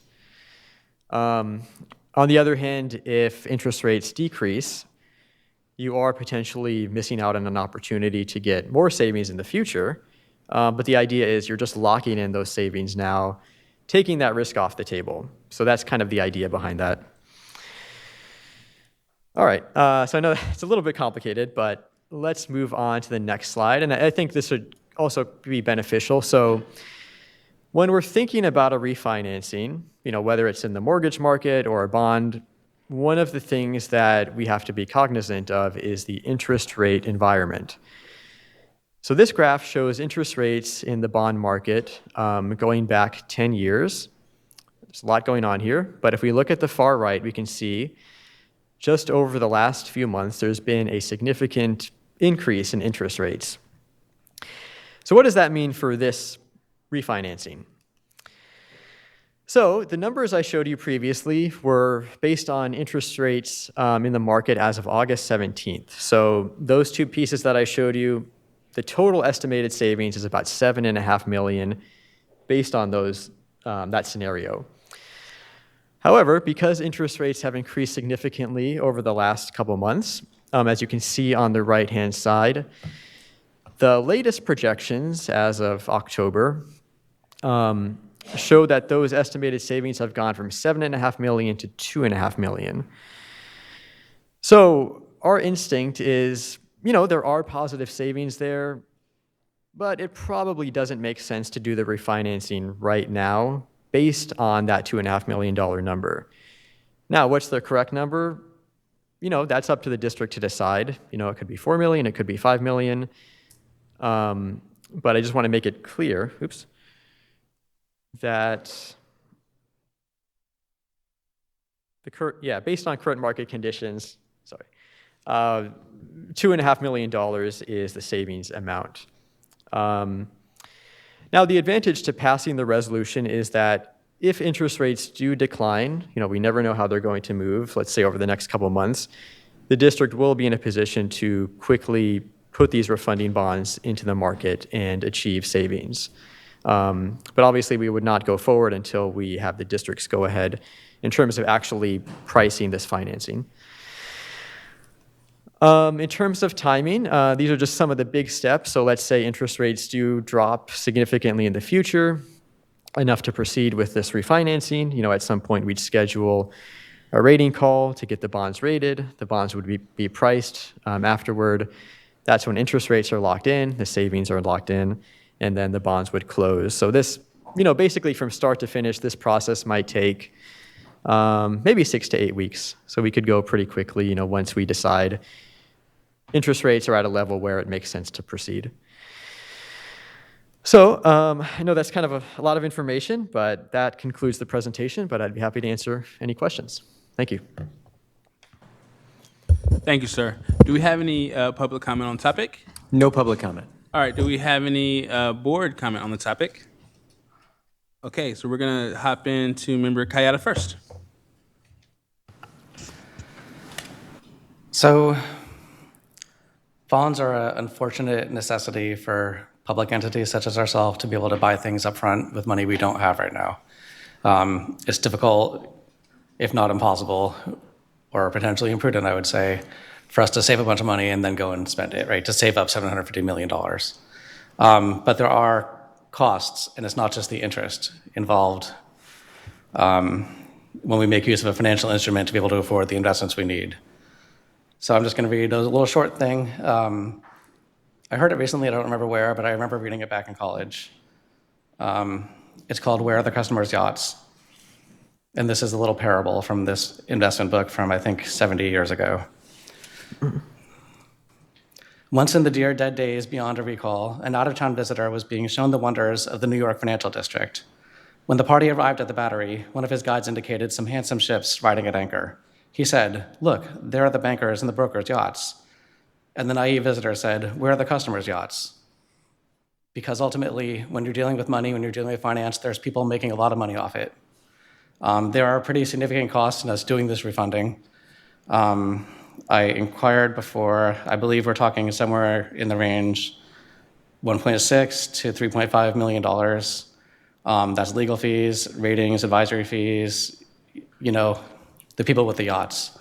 I want to make sure that obviously we need to protect the taxpayers and save them money when they can, but we do it deliberately, I'm going to use that word a lot tonight, in a way that we recognize we need to pay these fees basically, but we do it in a way where the savings make sense. So as you indicated, sir, at current rates, it doesn't make sense. I guess I've been struggling since this was first agendized for our previous meeting. At what point is it worth kind of paying the holders of the yachts to help us save our taxpayers money? If the fees are anywhere close to the amount of the savings, then it doesn't really make sense to me, even if that's averaged out into the process.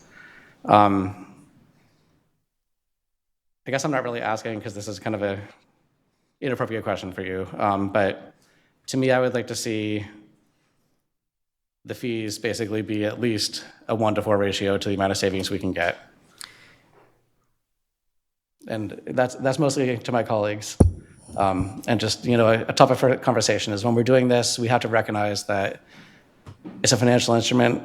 People are making money off this. And, no disrespect to you at all. I appreciate it if you can help us save the taxpayers money.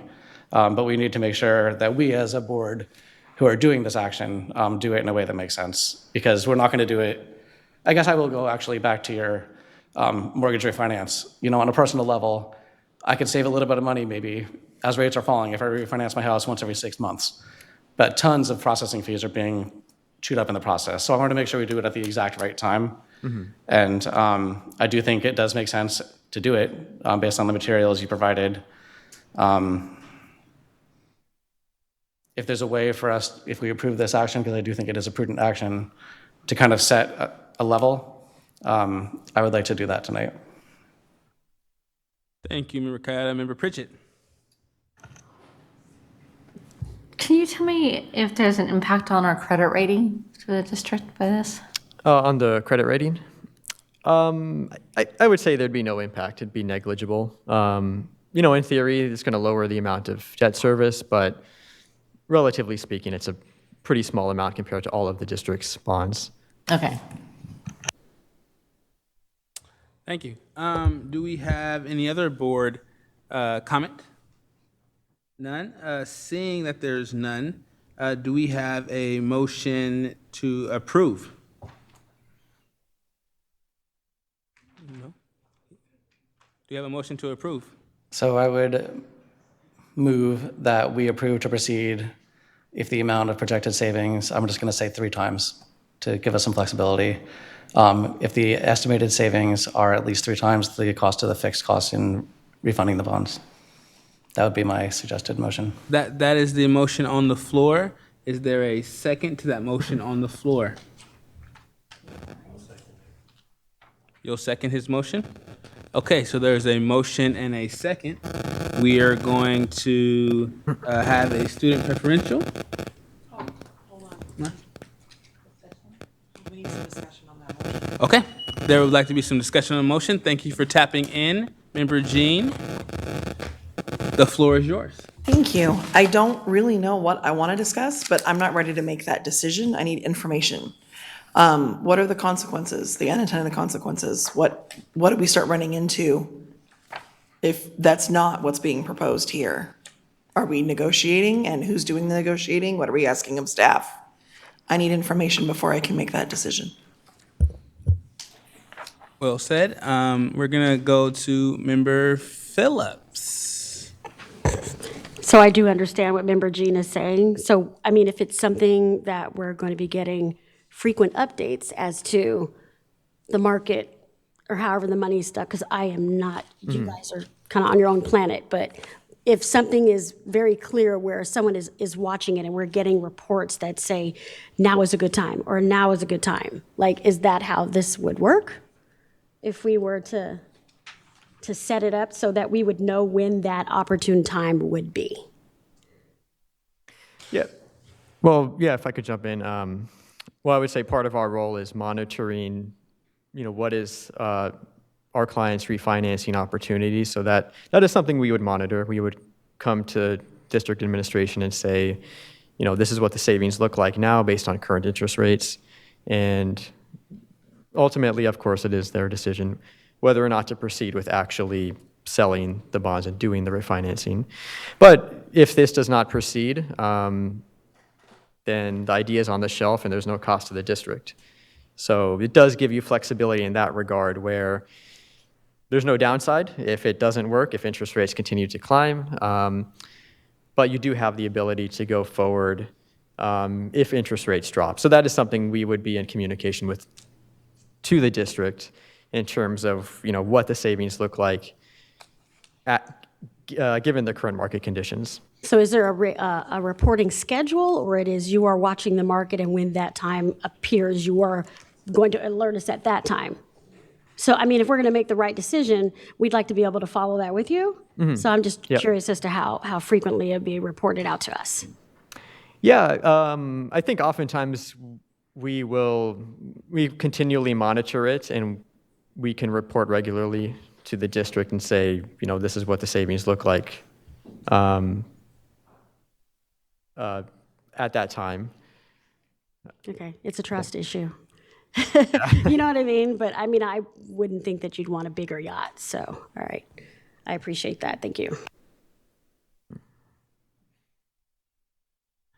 Okay, thank you. And actually, before we go to the next speaker, we're going to have also somebody from our finance department come up to answer specific questions. I also want to be very clear to our members of the boards here. We are not trying to make sure that we're not negotiating from the dais. That's not what we are here to do. But asking good questions and making sure that we're following through on those is appropriate. So if you would come up as well, and then we'll go to Member Kayada.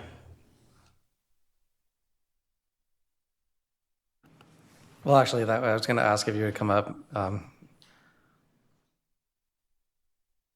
Is what I'm saying? Yes, thank you. Any thoughts on it, I guess? Member Just 'cause I don't Kayada, wanna- yes, yeah. and members of the board, thank you, President Rhodes.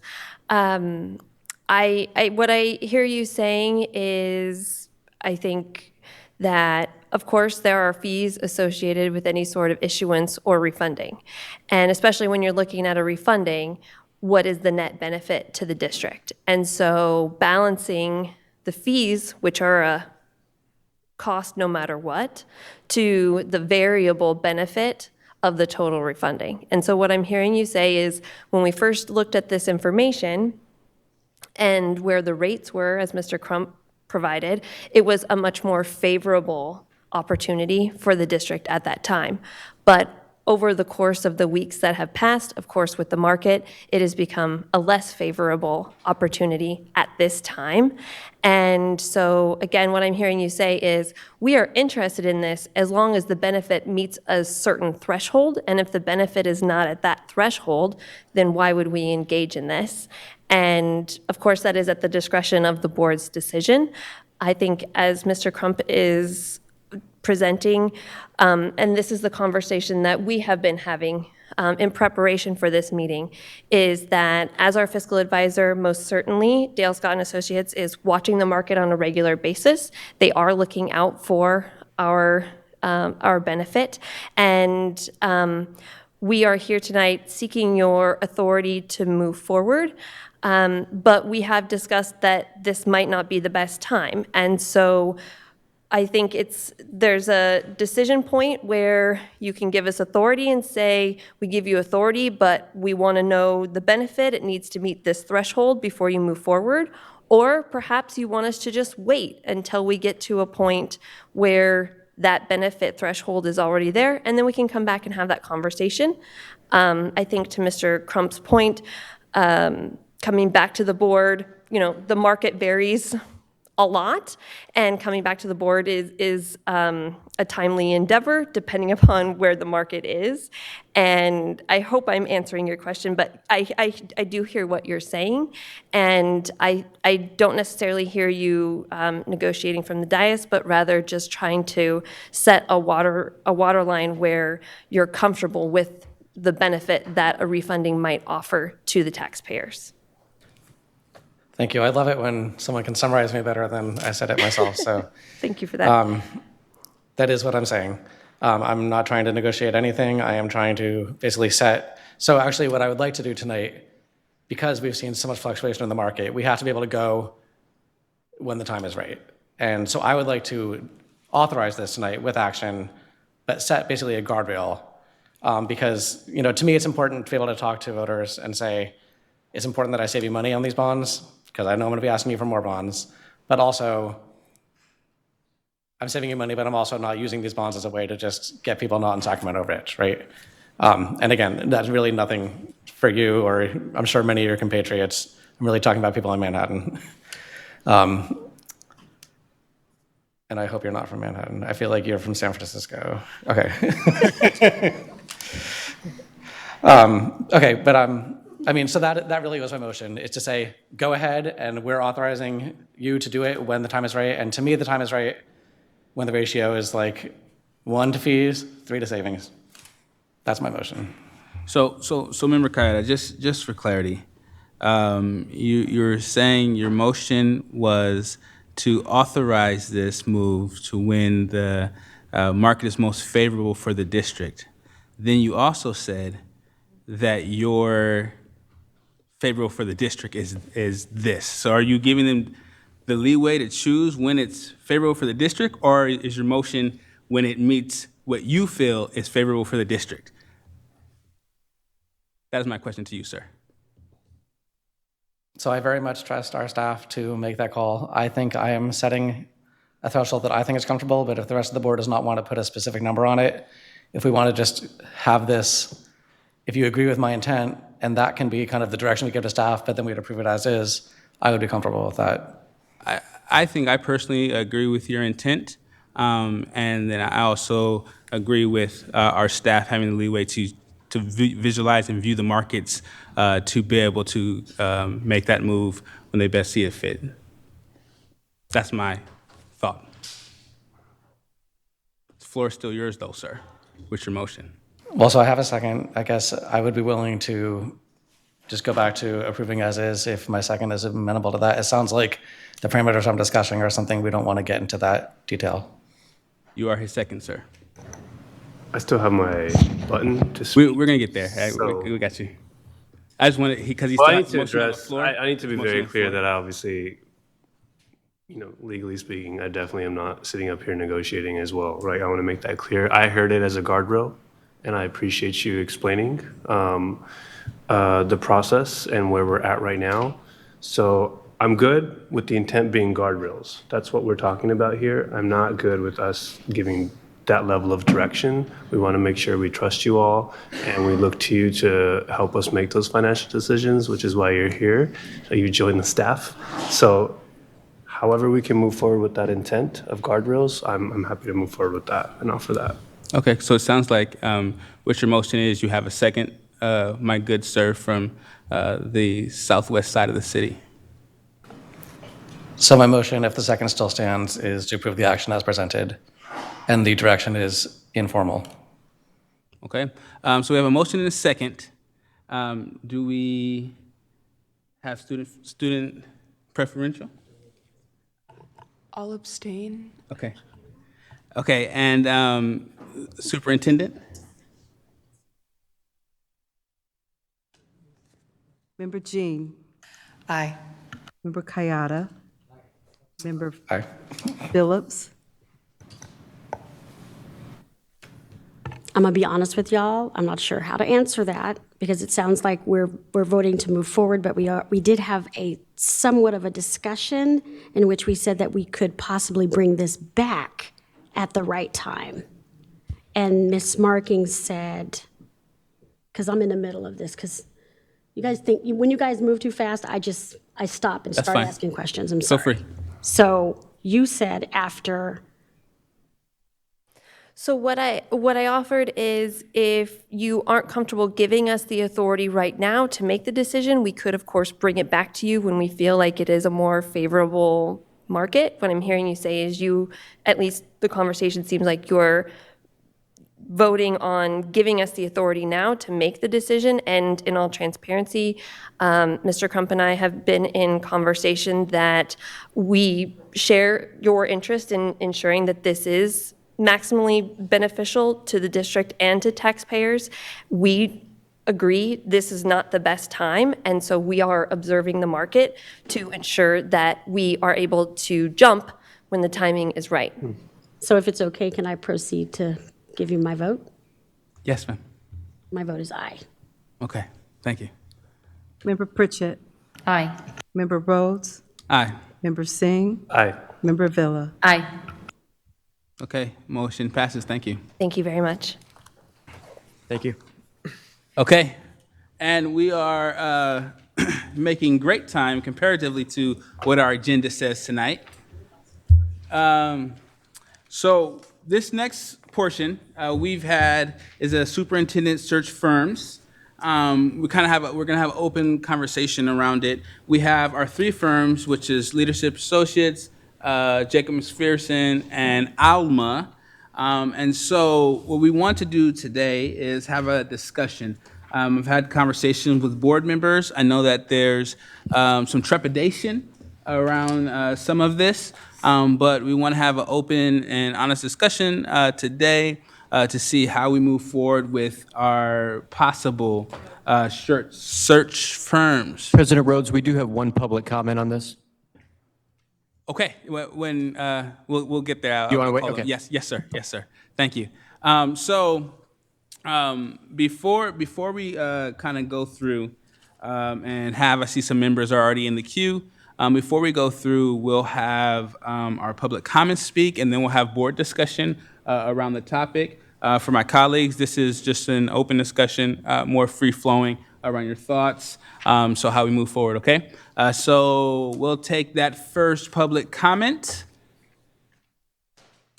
Nikki Malevsky. Hello, Nikki. Thank you for staying with us so long. You know, it's always so fun to be at a school board meeting. Thanks. Thanks for the good times. But the last 6 years were not good times for our district. And it was Leadership Associates that brought us that superintendent. Jorge Aguilar had no business being interviewed for a large urban school district. I mean, no business being interviewed. He ran one little silo down in down in Fresno, and Leadership Associates put him in the interview mix for our large urban school district, and we suffered for 6 years under that. It makes me sick to my stomach that we would trust that group to search for a superintendent for us. So I beg you to really think carefully about this process and who we trust to search, because it makes all the difference to our students and to our school district as a whole. Thank you. Thank you. Do we have No others. no others? Okay. Board colleagues, hop in the queue if you have any conversation. I see Member Jean's here. We'll start it off with Member Jean. I move to table this conversation until January or February. Okay. That's one motion on the table. Do I have a second? I have a second for that. You're the second here with Ms. May I speak to my motion? Give me 1 second. Okay. So they have the motion and the second on the table. I see everybody still pondering here. And so as she speaks to her motion, please consider what she's saying as you ponder your thoughts and concerns. Once again, we want this to be an open discussion for everyone to be able to mix. Feel free.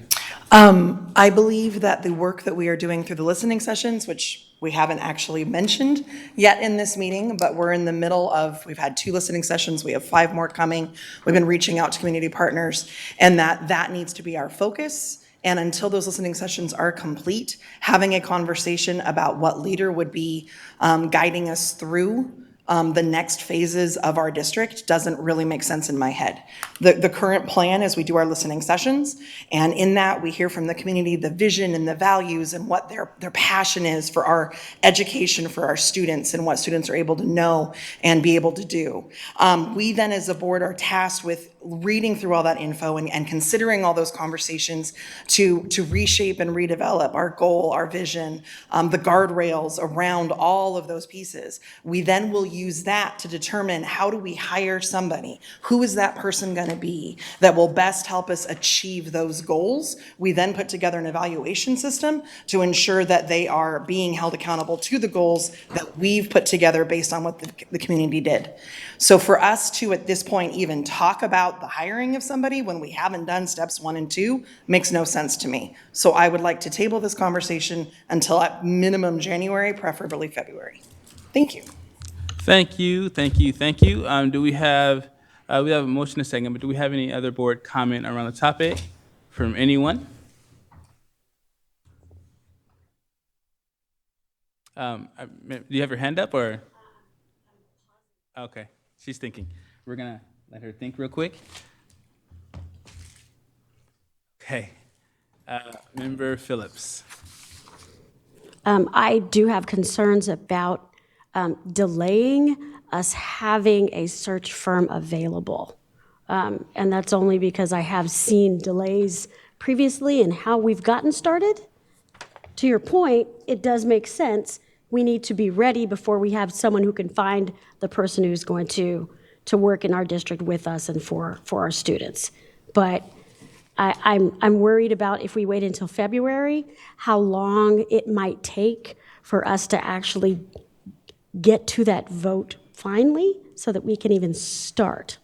Like at that point, we've had a number of delays already. And I don't feel comfortable putting it off until January or December.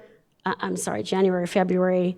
But my other question would be, I am not 100% sure exactly if we hire them now, are we paying them? And then our delays are going to have us paying them even more while they wait for us to get ready. Do you see what I'm saying? So, is that delay going to be cost prohibitive? We're going to be paying them while they wait for us to get to that point. I really would like somebody to respond to me on that. That is a good question that I don't have the answer to, so that's why I'm not responding. Okay, so I'm interested in hearing from a senior member of the board about her experience when hiring someone and the time it took, because I think that can kind of speak towards Member Phillips' kind of concerns But Member Pritchett, if I could bend your knowledge base a little bit around superintendent searches and what that actually would look like and the time it takes when you're hiring someone on.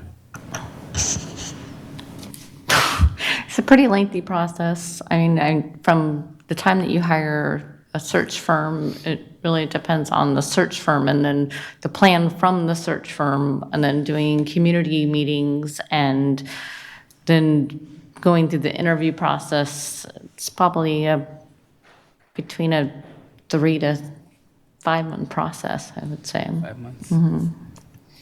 It really depends on the search firm and the process, I would say. Okay. Okay. So, and then I'm not from what I have seen. I don't know if we actually will be paying them still. I figure if we hire them on, we'd be paying them. But I also would figure, and I'm not sure, but I also figure that if we were to get into contract with them, it's with any of these firms, and then we would say, hey, our start date is we want to start in January. We would have them to be able to start in January if we're talking about those things. But yeah, I have Member Singh in the queue. So actually, all three firms gave us timelines. Mhm. So if we look back at the timelines, we would have to, I would actually ask that we Those timelines. continue the conversation at our upcoming board meetings. I don't feel comfortable tabling it that far. I would rather we maybe all need to take a look at that timeline. All three gave us timelines on when things would start. So my only concern is if we want a superintendent in place by the next school year, which is the intention of this board, that my question is, would January or February be too late to get to the point where we go through the process of reviewing, doing initial reviews, getting to the interview process, and getting everything done by the summer? That's just open thoughts, ideas. I'm not against the fact that we need to get through the listening sessions.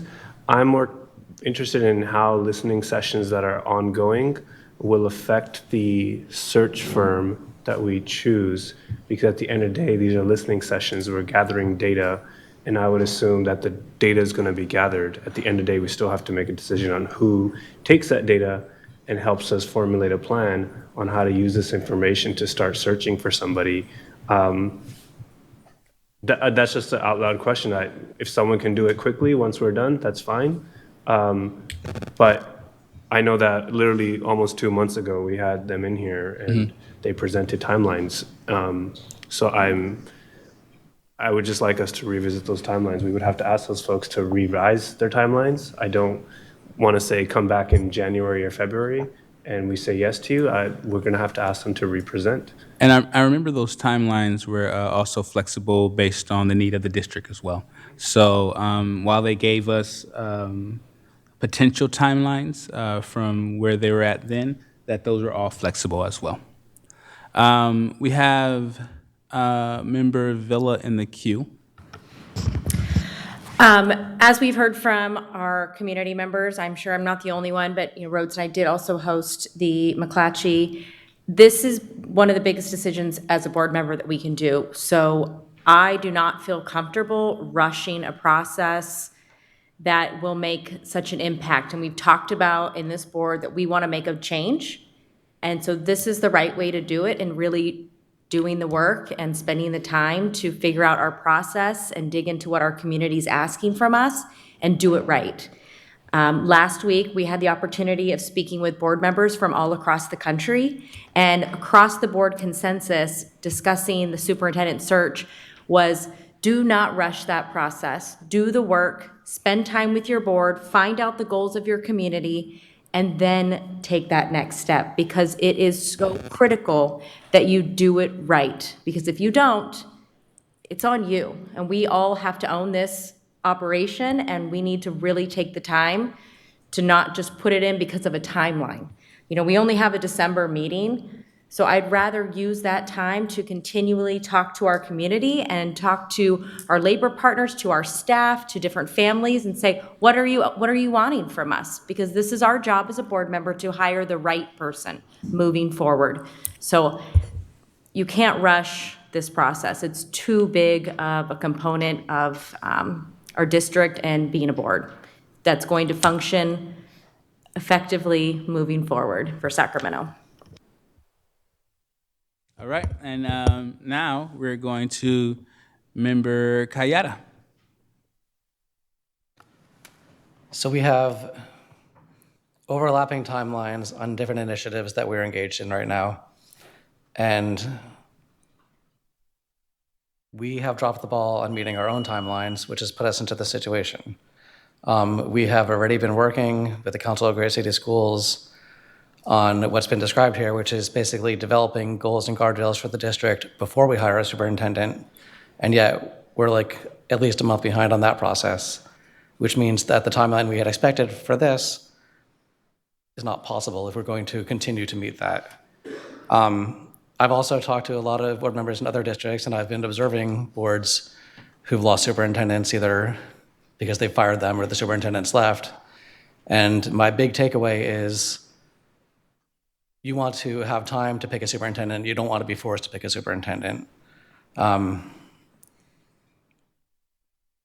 trying to ask this in a way that's not really awkward, but it's, you know, our acting superintendent has agreed to be with us for the school year. If we're going to change the timeline, it's inappropriate to do that from the dais, and I'm not going to ask her that on the dais. That doesn't, so I don't know if we can delay, because we need to start having a plan in place, and if we're going to use a firm to do that, we need to engage with the firm. And if we reach out, if we have staff talk to the firm and say, hey, this is where the board is, they want to finish getting their goals, it'll take them a month or two, and then they're going to go, does that timeline work for you? And if they say yes, at least we've then engaged them. It seems like from the previous meeting we had that people were leaning towards hiring Alma. As I read their materials, and I've read them again in preparation for this meeting, it seems like they would be supportive of our efforts in that manner. They don't have a regimented timeline. And if we're going to go with Alma, I would rather start talking to them now and seeing if it makes sense, if they would support us in that journey. But I don't want to be in a situation where all of a sudden we have no superintendent, and then we're making a rush decision. Thank you, Mercada. And I'm not sure if the consensus of the board has been on any one individual group. So just an FYI, I don't believe that the board has talked and have a consensus around which way we're going. So just clear for everyone out there. Member Phillips. I'm not even sure what to say at this point. I think what it is we need to rally our own troops, which is the 7 of us up here, on how we make sure we get done what we need to get done. So, and you know, Member Kayada said it gently. I think I walked around it, but we have to get on the ball. So what we are not doing, we've just started working together. We've missed a number of major deadlines, and now we're wanting to put something on hold when those who are at fault is us as a collective. So, I mean, if we can truly appreciate the fact that this is the most important job that we will most likely do as members of this board, to recognize that, yes, we have day jobs, yes, we got kids, we're busy, husbands, wives, but the deadlines, very simple deadlines, communication with one another, those are things that we need to be focused on so that we can get things done. And most likely I've been at the receiving end of a lot of the delays, so maybe they've bothered me more, but we have dropped the ball a number of times to where we're now sitting here wanting to put this off until next year, when I don't trust as much that we will stick to what we need to do so that we can even begin in January or February with hiring a firm. That's my concern. And that's just what I've seen and what I have experienced here on this board, is that we got to pull ourselves together so that we can get this done. So it's not that we're missing, or we want to talk about who is who. That's not it. We need to make sure that we understand what we are supposed to be doing right now. And I think we can do more than one thing at the same time. I just believe that we need to start doing, a little bit more and maybe be a little bit more efficient in how we even respond to one another and how we get things done. I just don't want to wait forever because I'm still concerned about our ability to complete the process. Each process along the way has been problematic. Okay. Thank you, Member Phillips. Member Segura. I think that talking to the community is an extremely important step in this process and understanding what the families of the district want from this. But I also think that we can keep in mind, if I'm remembering correctly on the timeline for some of those firms, they did have steps where they wanted to talk directly to the community of the district. So that step would still be covered, though not directly from the listening sessions that are currently going on. So if this is a major concern, which I believe that it is of importance to make sure that those voices are carried through, you can keep those in mind when making your personal voting decision towards which firm you do lean towards. I think that it would be helpful to try to keep on that, on that track of hiring this firm on a steady pace. Thank you, Member Segura. And then we have Member Jean. I have the same concerns that Taylor and Gracie brought up, which is what led me to actually the decision I proposed, which is tabling this, because I want us to go through the listening session process. I want us to figure out how the 7 of us work together, start pulling in the same direction, which is just not happening right now. And so this idea that we've already been working with one group and now we're going to hire another group from these 3, when we're still not pulling together and they're somehow going to help us pull together, I'm not trusting that yet. I want us to go through the listening session process.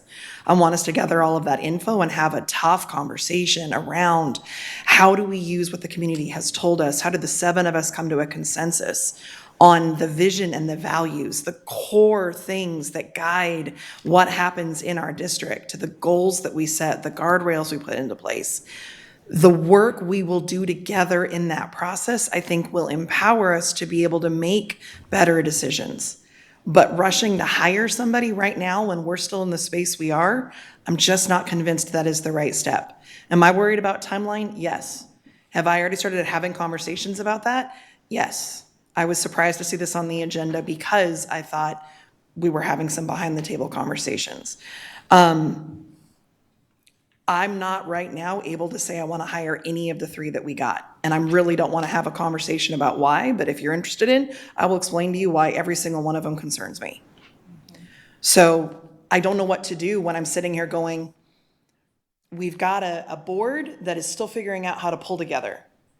We've got a timeline of June 30th with our current superintendent, who, by the way, I have the utmost confidence in our current leadership and the direction that we are currently heading, which is why I am not stressing about us as a board. We need to start pulling together, and nothing else can go right until we do that.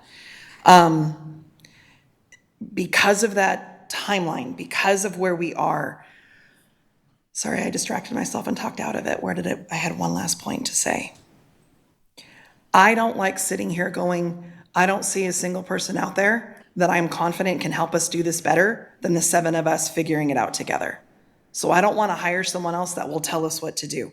They don't have it figured out. We're the heroes we've been waiting for. Let's figure it out together, and we don't need to hire somebody yet. Let's have the conversation in January. They all had 3 to 5 month timelines. If we're hiring someone in January or February, 3 to 5 months puts us in May or June, we're fine. Okay, thank you. We're going to go to Member Phillips. My mic's off. So I hear you. Say you're set to deliver a baby. Baby's due in 4 months. Do you wait until the baby is born before you hire the sitter? Or do you hire the sitter on the ready? And that's what I'm thinking that we should also be thinking about with hiring a firm. But you are correct. We need to learn how to work together, but I don't want the delays. And just to be very clear, email comes to you with information, answer what's in the email. Like, it's that simple. You know, the necessity to ask questions and, you know, whatever level of concern you might have with your, you know, executive board members, whatever that is, we know we have a job to do. It doesn't have anything to do with us personally. It has to do with what we are doing for these students here at our district. And, you know, and I'm just going to talk about it now, a lot of the pushback that I seem to have gotten in trying to communicate with my fellow board members on how we even get started caused a delay of approximately 2 months. And I don't need that to happen anymore. As a member of your executive board, or just as your colleague who's sitting here, some lady who lives around the corner in Oak Park, I need us to understand that none of this is about us personally. But I understand that we're all still learning and we have questions. But what we need to do is not challenge what a person is doing. And that is what I have encountered so much during us getting this started, that the delay it has caused has put me, you know, in a huge vat of concern as to whether or not a delay is going to be good for us to make the decisions we need to make. So, and I'm just going to say it again, if I send an email, I don't want a lot of extra questions. I don't need that. So, and I think some of our delays is maybe I have, backed up a little bit on the mothering or the micromanaging or whatever that was. But if I'm being questioned in something very simple as asking y'all to take an action, make a move, get some motion, and it comes back with questions, that will slow down our process, and it has. We have a board coach. We have a board coach who's frustrated with us because we are not getting done what we need to get done. So, yes, I'm saying what I need to say, and this is our meeting, and I realize the community is probably listening, but it's something that they probably need to know, is that, yes, Member Jean, we are still trying to figure out one another. And until we figure out one another, the question is, do we put so much on hold that we don't get things done when we need to get them done? So, like I said, I usually talk and people don't answer, but I really want to hear input from my colleagues. Thank you. We're going to go to Member Kayada. So to answer Member Phillips' question, I think we have achieved a certain level of communication that is workable for now. We have a lot to work on with ourselves, and that's not going to happen between now and January. So I don't think that will be the reason we should do this or not. I think, to me, the decision is, will this interfere with our work with AJ and the community listening sessions? I don't think it will. I think we can do both at the same time. And I don't know if anyone else is in the queue, but I think we should vote on Tara's motion to see where we are at. And if we want to talk about the firm, or actually, if people agree with Tara that we shouldn't talk about it now, then we'll just stop. But if we don't agree with her, then let's get into it. Okay, so there's no one less in the queue. So what we'll do is there's a motion on the floor to bring this back and table it for January, February. Would you be clear about the January or February? No, I was leaving it open. Okay, can we do January? Okay, so there's a motion on the floor for January, and then there's a second for that. And so what we'll do is we will have student preferential. Nay. And Superintendent? Member Jean. Aye. Member Kayada. Nay. Member Phillips. No. Member Pritchett. Member Singh. No. Member Villa. Aye. Member Rhodes.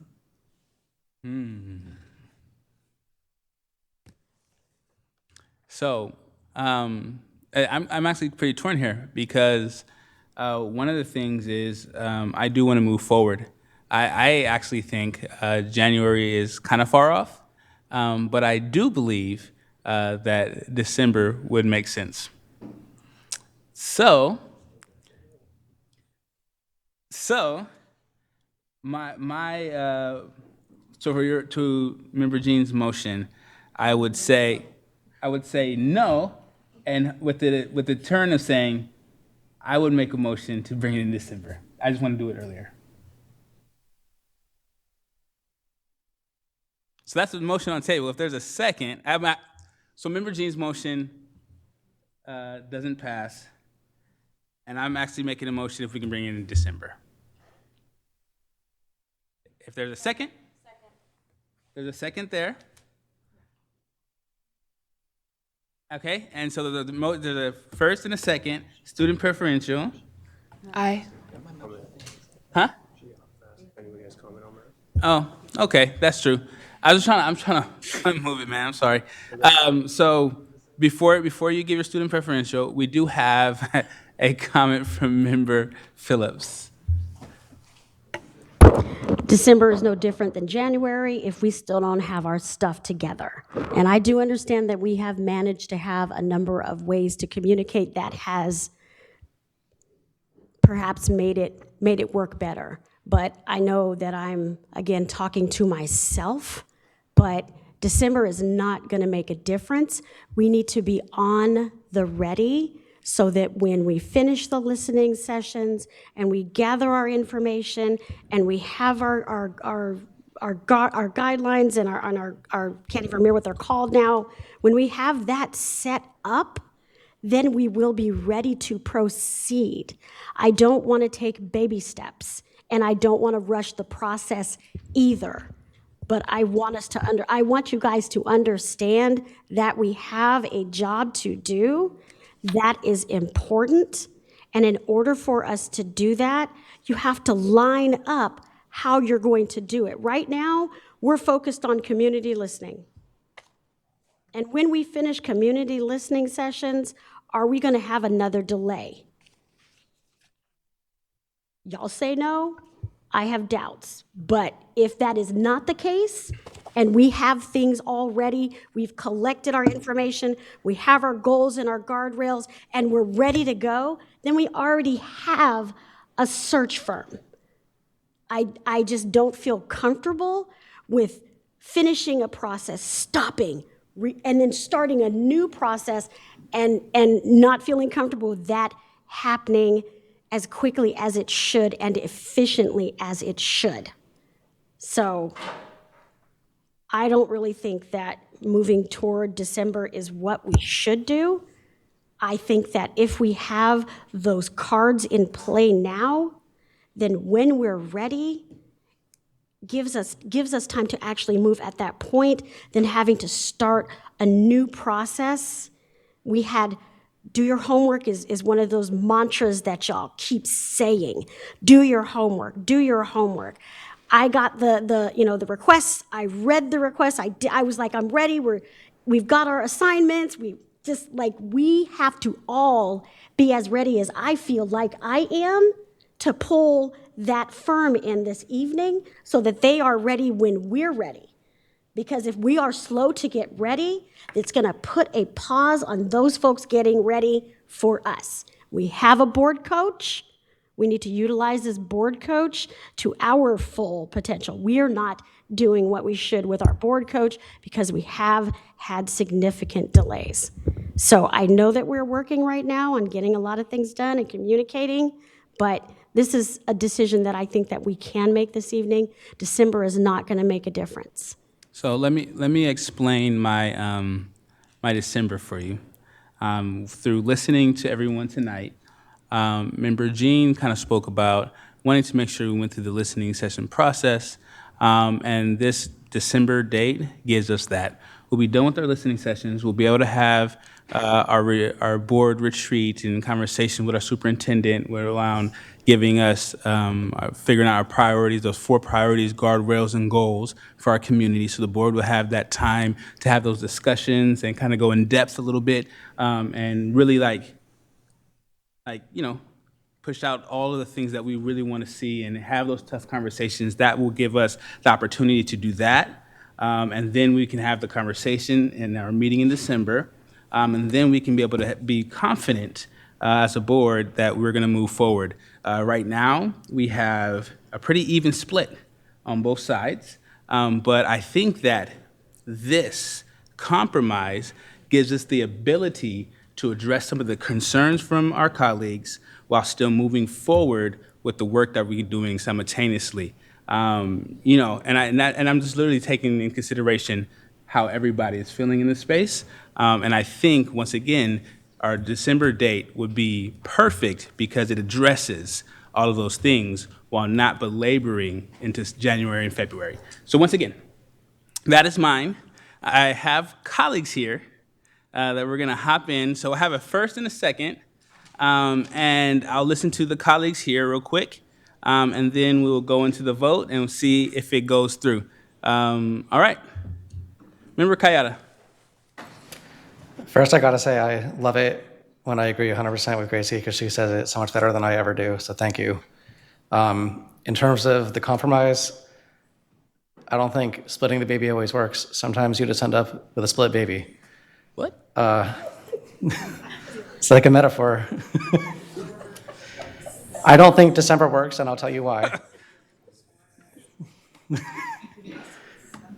We have one board meeting in December, December 14th.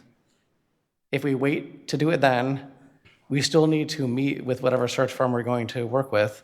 We're going to do that over the holidays? I don't think so. We're going to be in January. And then we're going to be finally at the end of January, early February, even having the search firm understand what we're looking for and start reaching out to community. We're putting it out. I think if we're going to go with a firm, we need to start talking to them now, because there's going to be a ramp-up period to even get working with them that we can do while we listen to the community on these other sessions, so that the search firm is ready to go as soon as these conversations with the community are over. And we can simultaneously work together with our board coach on setting our goals and guardrails while the community sessions that the search firm is doing are happening. So I think the two things do work well together. And I think a delay is going to push us out too far.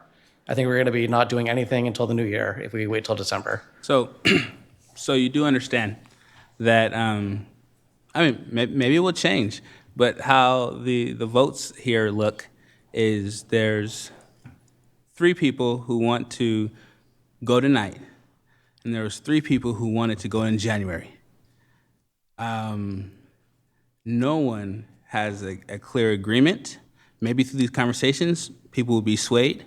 But what I still present is still something that I believe can get possibly the votes for at least get us moving forward, because right now there's nothing moving forward. And once again, there might be persuasion and conversation, which I'm up for, and my colleagues will have to say, but we do want to get moving, and we do want to make sure we move forward. And what everybody's proposing right now, there's stagnation in the process, and we're just trying to move that forward. So, Member Pritchett. I just want to say that I just have concerns that we need to work through this process of working through the listening sessions, because we, like the rest of the board said, we can't even commit to all these meetings that we're trying to get through these. And then before we get to the part of getting through the superintendent search, this is a big commitment, huge commitment. And so we can't even get through this part of the listening sessions before we get to the next part. So I think we got to concentrate on the first part. We still got to work together on getting board workshops together of learning how to work together. Then on this part. So. All in due time. Yeah. All in due time. That's a big part of a board working together. No, 100%. Huge part of a board working together. And once again, but we started working on a superintendent search. And one of the things is, for community members, when we say board working together, we're not saying board agrees on everything. No, not at all. You know, our difference of That's not- opinion and the people that we represent is important. That's why these conversations are rich. Mm-hmm. And that's why Member Jean, Executive Committee, outvoted by myself, just wanted to have this on because it's an important conversation to have and to have it in the open. So once again, we're almost done. Then we're gonna go to my colleagues to the right of me, Member Singh. So I also want to speed this along, but I want to say that it's important to let the community know that, of course, we're not going to agree on everything. I'm also not so worried about moving us in the same direction as much as I'm worried about us having the type of discussions that allow someone to persuade or to guide or to convince somebody to start moving in a set direction. At the same time, we're up here in public talking about how we need to work together and do governance stuff. I'm still very concerned about us putting an onus on a search firm to help us do any of that. We have a board coach, that's who should be guiding us through this process. The search firm is a search firm. If we have concerns about which search firm we want to go with, that's perfectly fine. If none of those three are vibing with folks, that's perfectly fine too. I thought the whole point is we've delayed this twice. So that day, the night of it, we told them to go home. We're not going to decide tonight. Then we delayed again because we were asking for more time to review. And now we're here. And I don't even think the whole point of this conversation was to vote. It was to have a conversation and discussion, which is what it's led to. I wish we could have spent a little bit more time discussing our thoughts on the organizations because we were not going to vote tonight. We were just going to have an open conversation. It's action. And it could lead to that, but it also could not have led to that. So all I'm saying is I'm okay with whatever the process is. I just do believe that we have 5 more sessions to go. I don't think we're going to have all the data in front of us in the next week or 2 weeks. So if we're going to move to December, we better be having another discussion in 2 weeks about what the data says. Mm-hmm. And if we're able to, I would be okay with us possibly bringing it up to move it quicker than December if the data exists. If we're saying we're looking for data, that's all I'm looking for to make a decision if that's a decision that's holding us back. Mm-hmm. I'm not looking for us to go anything beyond the data. This whole conversation about how all of us need to function, the search firm is not here to tell us how to function. That's our board coach and that's our work. So I don't want us to correlate search firm to the work that we need to do. So I'm okay with delaying it to whatever we all delay it to slightly, but only if we agree that if we get the data by next week, by our next board meeting, for example, then we need to have an honest discussion in front of the public about what we think about that data. And if we can move on action that week, we should move on action in 2 weeks. So the data information, we should be done. And I think we're looking at, what was the dates that we're looking at? I think the late November, we're looking at actually trying to get back together to talk about with, and I know that Danielle is going to be sending out some information and talking with board members to see, but we want to make sure that we're getting together with our superintendent and having the conversations. Like Member Jean says that it is very important to have those around our goals, guardrails, and priorities for our communities through the listening sessions. And then it gives us ample amount of time to be able to say, like, and when the superintendent search firm goes out and try to find people, we already have these things lined up. And so once again, I would like to go ahead and get to the voting. And if you guys vote down my proposal, that is fine. We can have another proposal. But like literally, I think we've done a lot of persuading back and forth. And I would love to get to a vote. But we have disappeared. Okay, so I would like to get to a vote. Once again, there was the motion was to come back in December around this picking a search firm with the idea and goal that we would already have done our listening sessions. We already have our retreat with Superintendent Allen to really go dive deep into the information and set our board priorities and guardrails based on what we talked about in community so that we can pick a search firm in December that can lead us to help us get our possible new superintendent. I have a first and a second. We have a student preferential. Aye. Aye. Superintendent? Member Jean. Aye. Member Kayada. No. Member Phillips? No. Member Pritchett? Aye. Member Rhodes? Aye. Member Singh? Aye. Member Villa? Aye. Okay, motion passes. Thank you guys for the robust conversation. I hope that everyone enjoyed. Okay, going to item number 12, point 1, Superintendent's Report. Thank you, President Rhodes. This school year is off to a great start. It feels like we've just started, but it's now November, and it's cooler weather reminds us that winter is just around the corner. I'd like to begin my remarks tonight by asking our Sac City Unified School District community to please help us with our jacket drive at Cerna Center through November the 10th. Bring your new or gently used coats for elementary through high school students to the front desk, where you will find a large blue bin to place your donation. Our Student Support and Health Services team will make sure to get these jackets to students and families most in need. Thank you for supporting students this winter. The Sac City School District High School Specialty Program application window officially opened on Monday and will run through Friday, November 17th.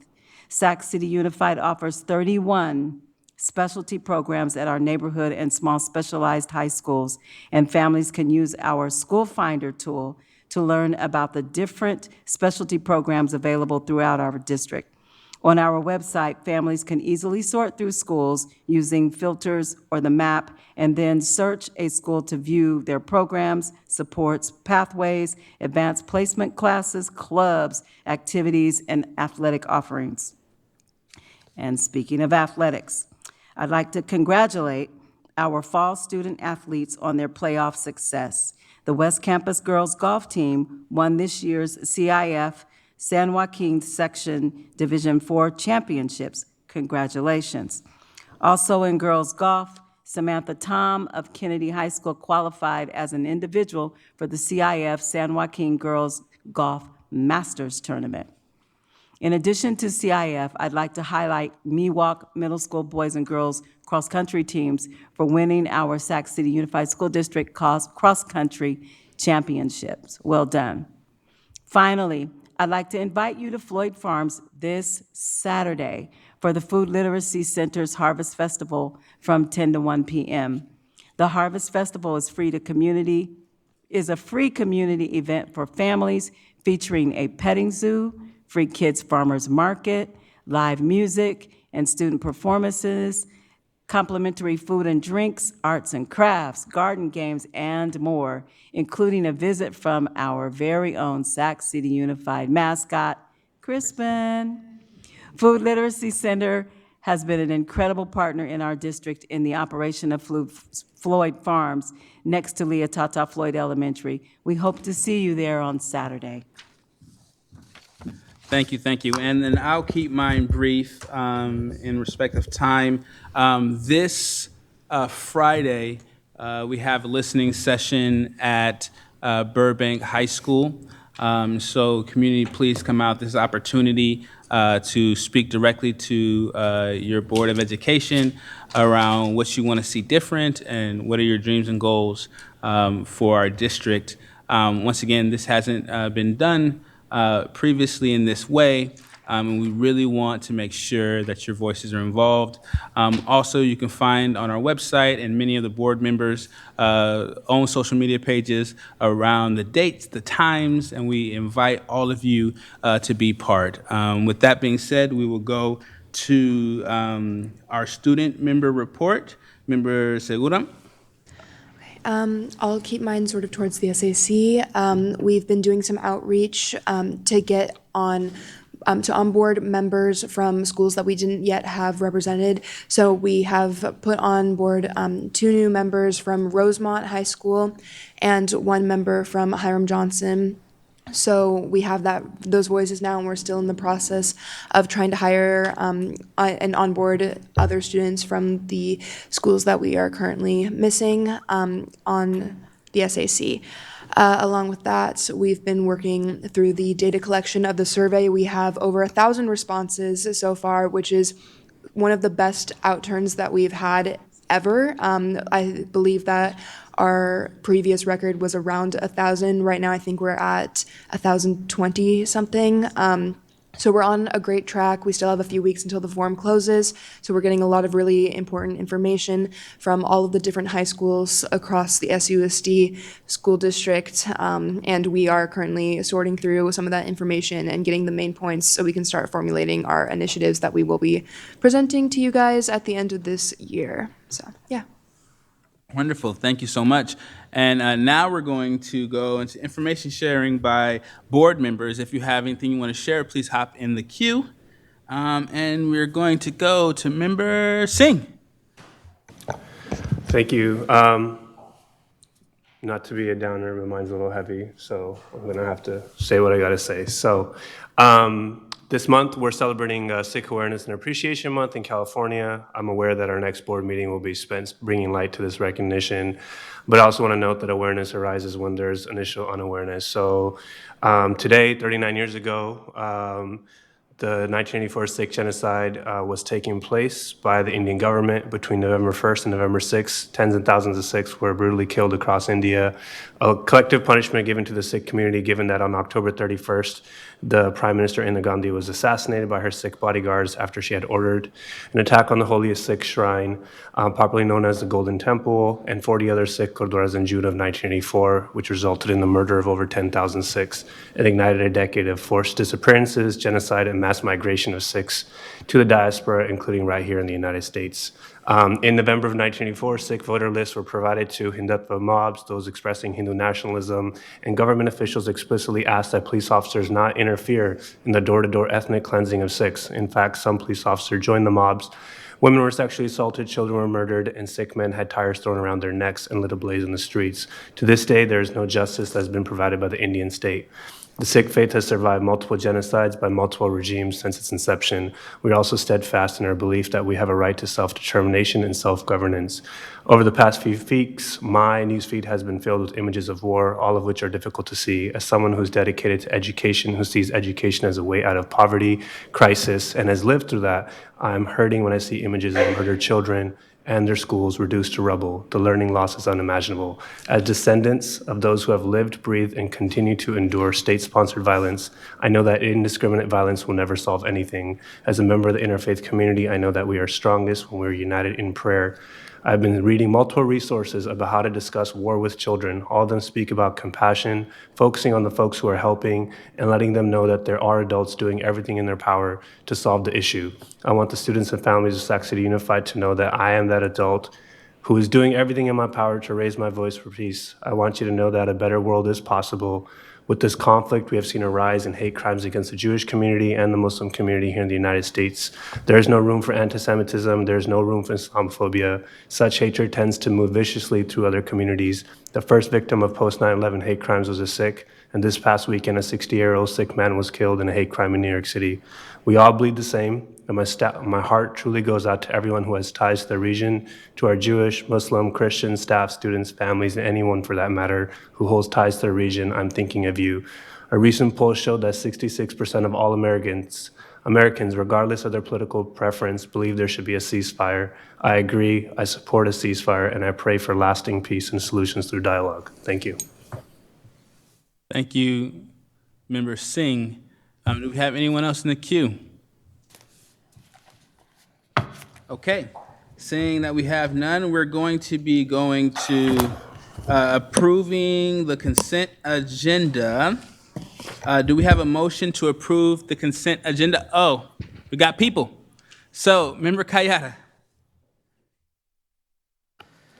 I would like to pull from item 13.1A, under our technology department, there is a contract for UC Merced Center for Educational Partnerships.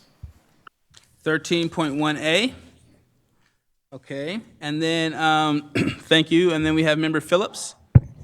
And I would like to pull 13.1L, number 1. 13.1L, number 1. Okay, got you.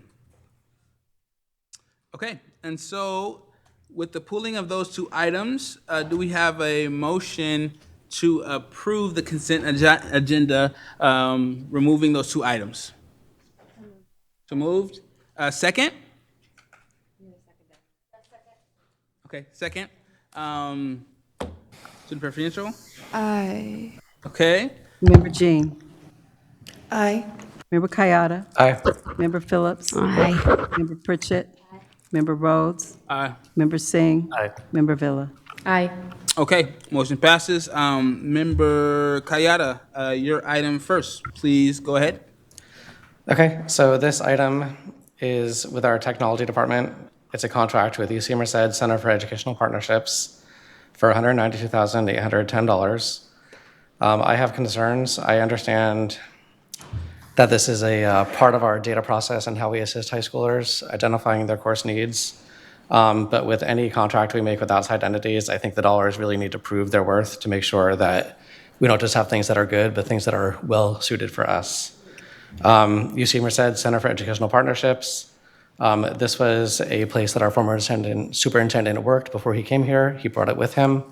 It is a program that is designed for Central Valley students. You look at the map on their website, Sacramento County is not on there. You look at the work that we're doing with them with this contract, and it appears currently we are the only school district working with them.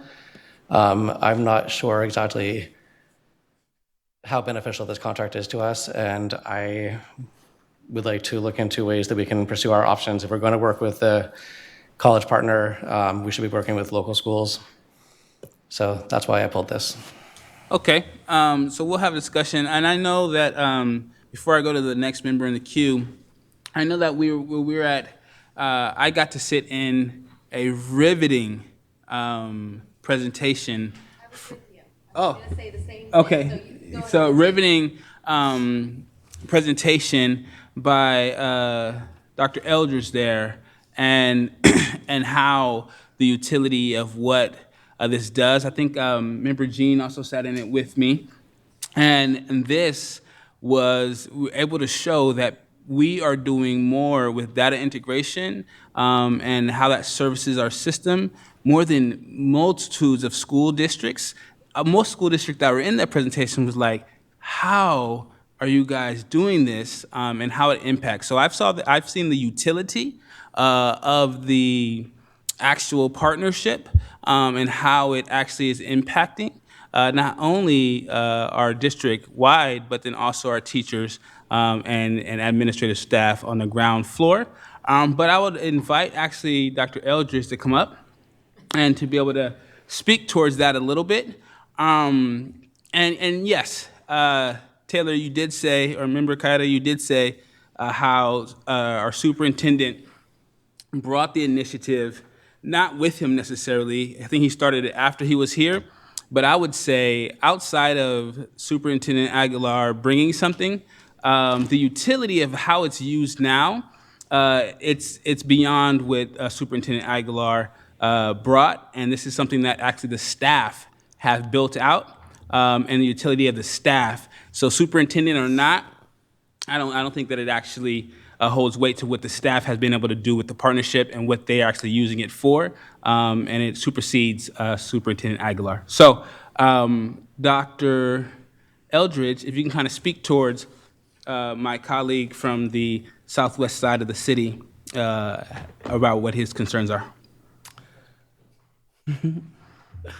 Thank you, Board Member Rhodes, President Rhodes, members of the board, and Superintendent Allen. Our experience with UC Merced's Center for Educational Partnership has really allowed us to expand what we do and offer services in a way that I haven't been able to do in my 20-plus years in continuous improvement work in school districts. Although it was initially brought to us by our former superintendent, there's so much that we've done that have made it a Sac City product in partnership, if you will. We've been able to develop an early identification intervention system that is servicing all of our students in our district, EK through grade 12.